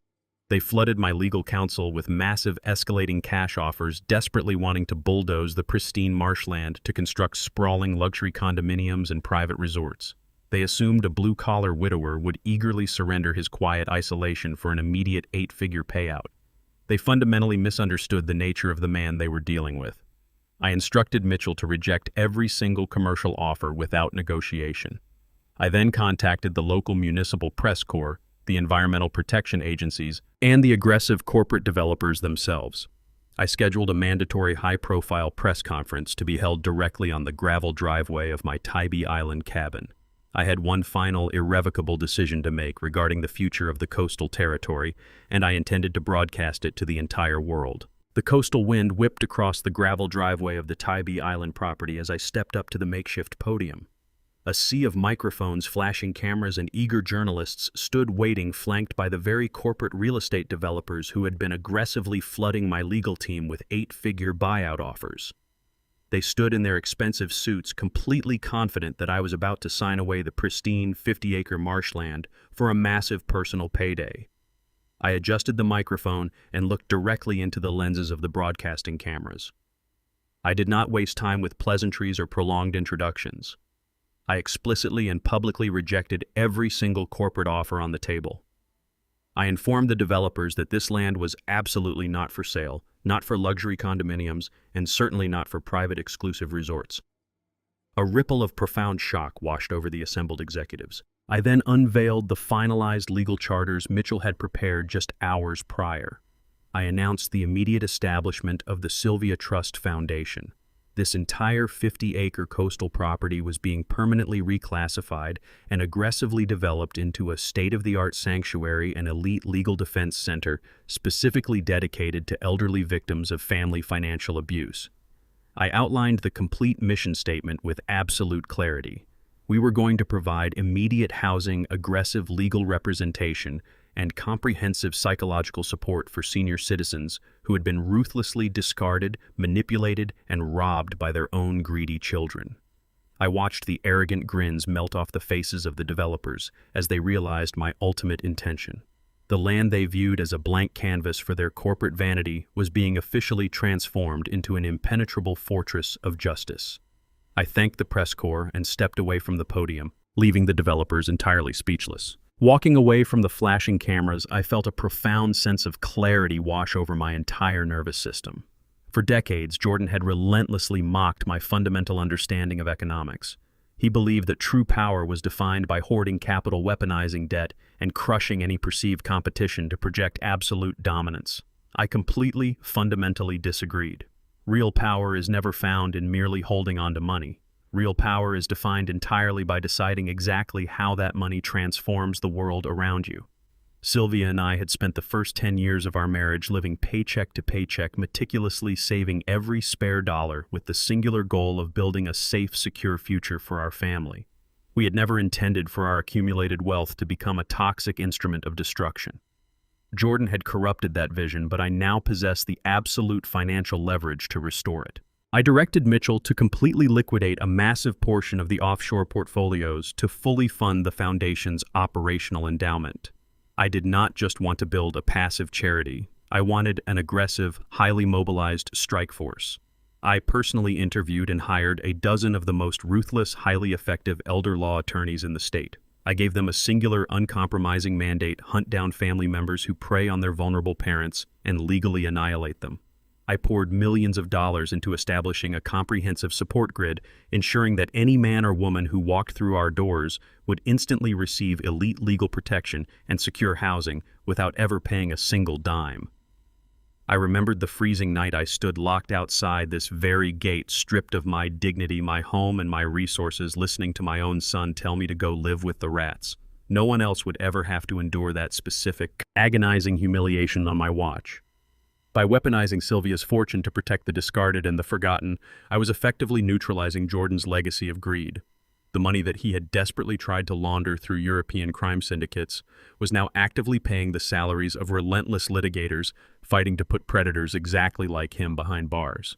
My wealth was finally serving its true intended purpose.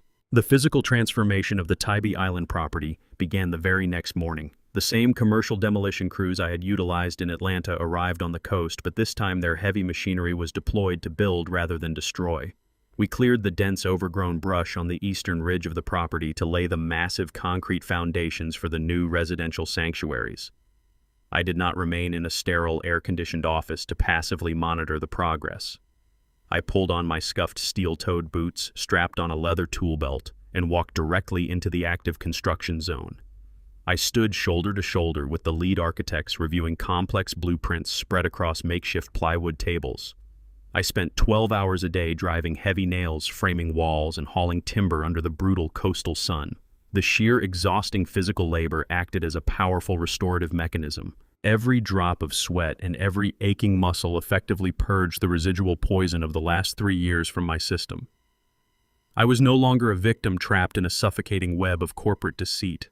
I was a builder again. The sprawling coastal lot rapidly evolved from an isolated defensive compound into a bustling, vibrant beacon of hope. We constructed dozens of independent, fully equipped residential cottages connected by accessible wooden boardwalks winding through the serene marshland. The central cabin was entirely retrofitted into a massive, high-tech legal command center. As I watched the walls of the sanctuary rise against the ocean skyline, I felt a profound resurgence of joy and purpose. My physical strength returned, my mind sharp and completely unburdened. 8 months later, the Sylvia Trust Foundation officially opened its reinforced doors to the public. The compound was immediately flooded with life. Elderly men and women rescued from the brink of total ruin were moving into their secure coastal cottages. Our legal team had already secured 4 major indictments against abusive family members in the first week alone. The heavy machinery was gone, replaced by the steady hum of profound, meaningful work. I walked into my newly finished office in the Central Command building, pouring myself a cup of dark, black coffee. I sat behind my solid oak desk and pulled the morning delivery from my mail tray. My hands stopped moving instantly. Resting precisely in the center of the stack was a stark, standard-issue white envelope. It bore no return address label, only a harsh black ink stamp across the top left corner, indicating it had been aggressively screened and processed by the federal penitentiary system. I recognized the cramped, frantic handwriting instantly. It was from Jordan. I set my coffee mug down on the desk, staring at the sealed paper with absolute icy calm. I sat in the heavy wooden rocking chair on the front porch of the original coastal cabin. The structure had been seamlessly integrated into the sprawling architecture of the new Sylvia Trust Foundation, serving as my private administrative office, yet it retained the exact quiet isolation I had originally sought. The early morning mist clung tightly to the wooden floorboards. I held the standard-issue white envelope loosely between my calloused fingers. The stark black ink of the federal penitentiary stamp stood out violently against the pristine white paper. It was an unmistakable artifact from a world of absolute ruin delivered directly into a sanctuary of healing. I recognized Jordan's frantic, cramped handwriting immediately. The looping letters betrayed his desperate state of mind, visually translating the panic of a man who had finally realized the inescapable permanence of a concrete cell. For a brief, fleeting moment, the natural instinct of a father whispered in the back of my mind. A tiny fraction of my consciousness wondered what fragile excuses he had managed to construct, what hollow apologies he had formulated to justify the total destruction of his own family. The envelope felt surprisingly heavy, loaded with pages of calculated remorse and rehearsed pleas for financial or emotional salvation. I ran my thumb over the sealed flap. I did not break the adhesive. I did not retrieve my reading glasses from my breast pocket. I simply let the envelope rest on my lap, feeling the cold ocean breeze sweep across the porch. The frantic urgency contained within that folded paper belonged entirely to Jordan.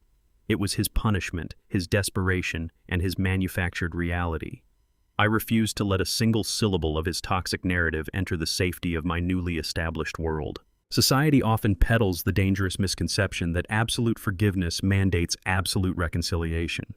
For decades, I had quietly absorbed that exact flawed philosophy. During Jordan's volatile teenage years, whenever he wrecked a vehicle, failed a private academy course, or humiliated a peer, Sylvia and I would listen to his perfectly articulated, tearful apologies. We would immediately step in, write the necessary checks, and clear his path, operating under the deeply misguided belief that our unwavering support would eventually cultivate his moral compass. Instead, our constant, unconditional rescue operations actively trained him to view apologies not as expressions of genuine remorse, but as highly effective tactical tools for manipulating his environment. Reading his prison letter now would accomplish absolutely nothing positive. It would only serve to validate his deeply ingrained delusion that he could still reach me, that he could still extract some form of emotional currency from the father he had so callously ordered to live with the rats. Consuming the apologies of a master manipulator only feeds the manipulator's insatiable ego. It provides them an audience, a stage, and a sliver of hope that their psychological leverage remains intact. I stood up from the rocking chair, my boots stepping firmly against the damp wood. I walked over to the stone fire pit situated at the edge of the porch perimeter. The embers from the previous night's fire still glowed with a faint, steady heat beneath a layer of gray ash. I did not hesitate. I did not pause for a final moment of dramatic reflection. I simply dropped the unopened envelope directly onto the glowing coals.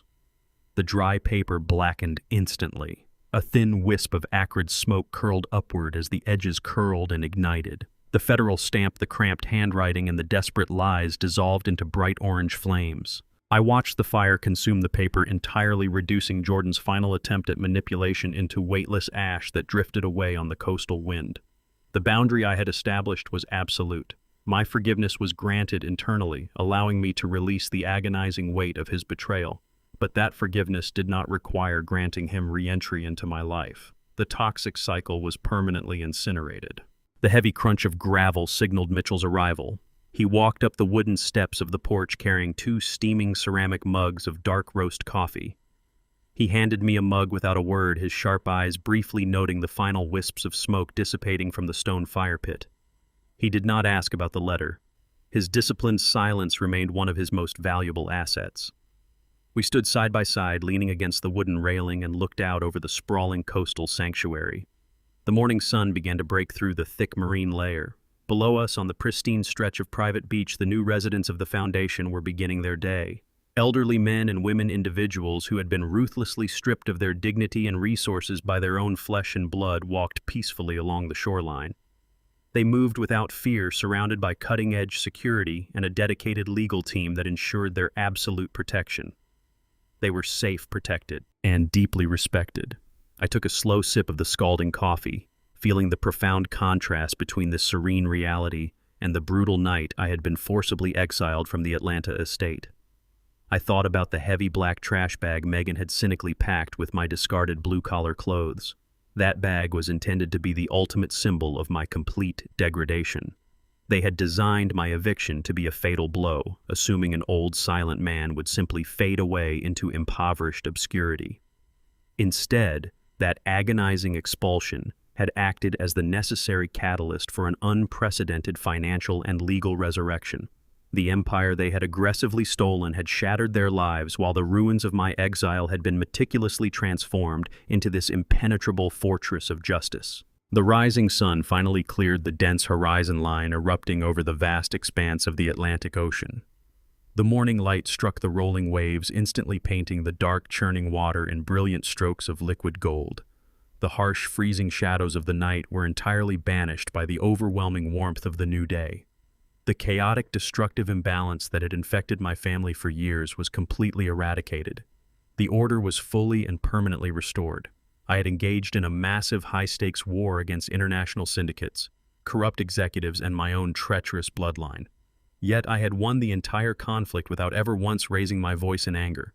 I had defeated their loud, arrogant aggression with meticulous patience, calculated leverage, and brutal, undeniable facts. The silent man had systematically dismantled the predators. I stood firmly on the wooden deck of my restored sanctuary, feeling the deep, resonant strength returning to my bones. I took another slow, deliberate sip of my coffee, letting the rich, bitter warmth settle into my chest. I closed my eyes and breathed in the sharp, clean salt air rolling off the ocean. A genuine, lasting smile broke across my face. The silent correction was absolutely final. True strength is not measured by the volume of your voice or the violence of your actions, but by the quiet patience of your strategy.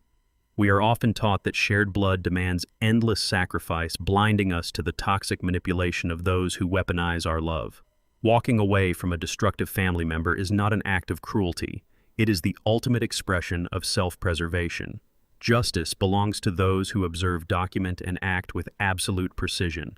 When you build a fortress of truth, the fragile empires of deceit will inevitably crumble under their own incredibly heavy weight. If you found this story compelling, please share your thoughts in the comments below. Subscribe to the channel to catch more incredible stories of resilience, justice, and personal triumph. We look forward to seeing you in the next video.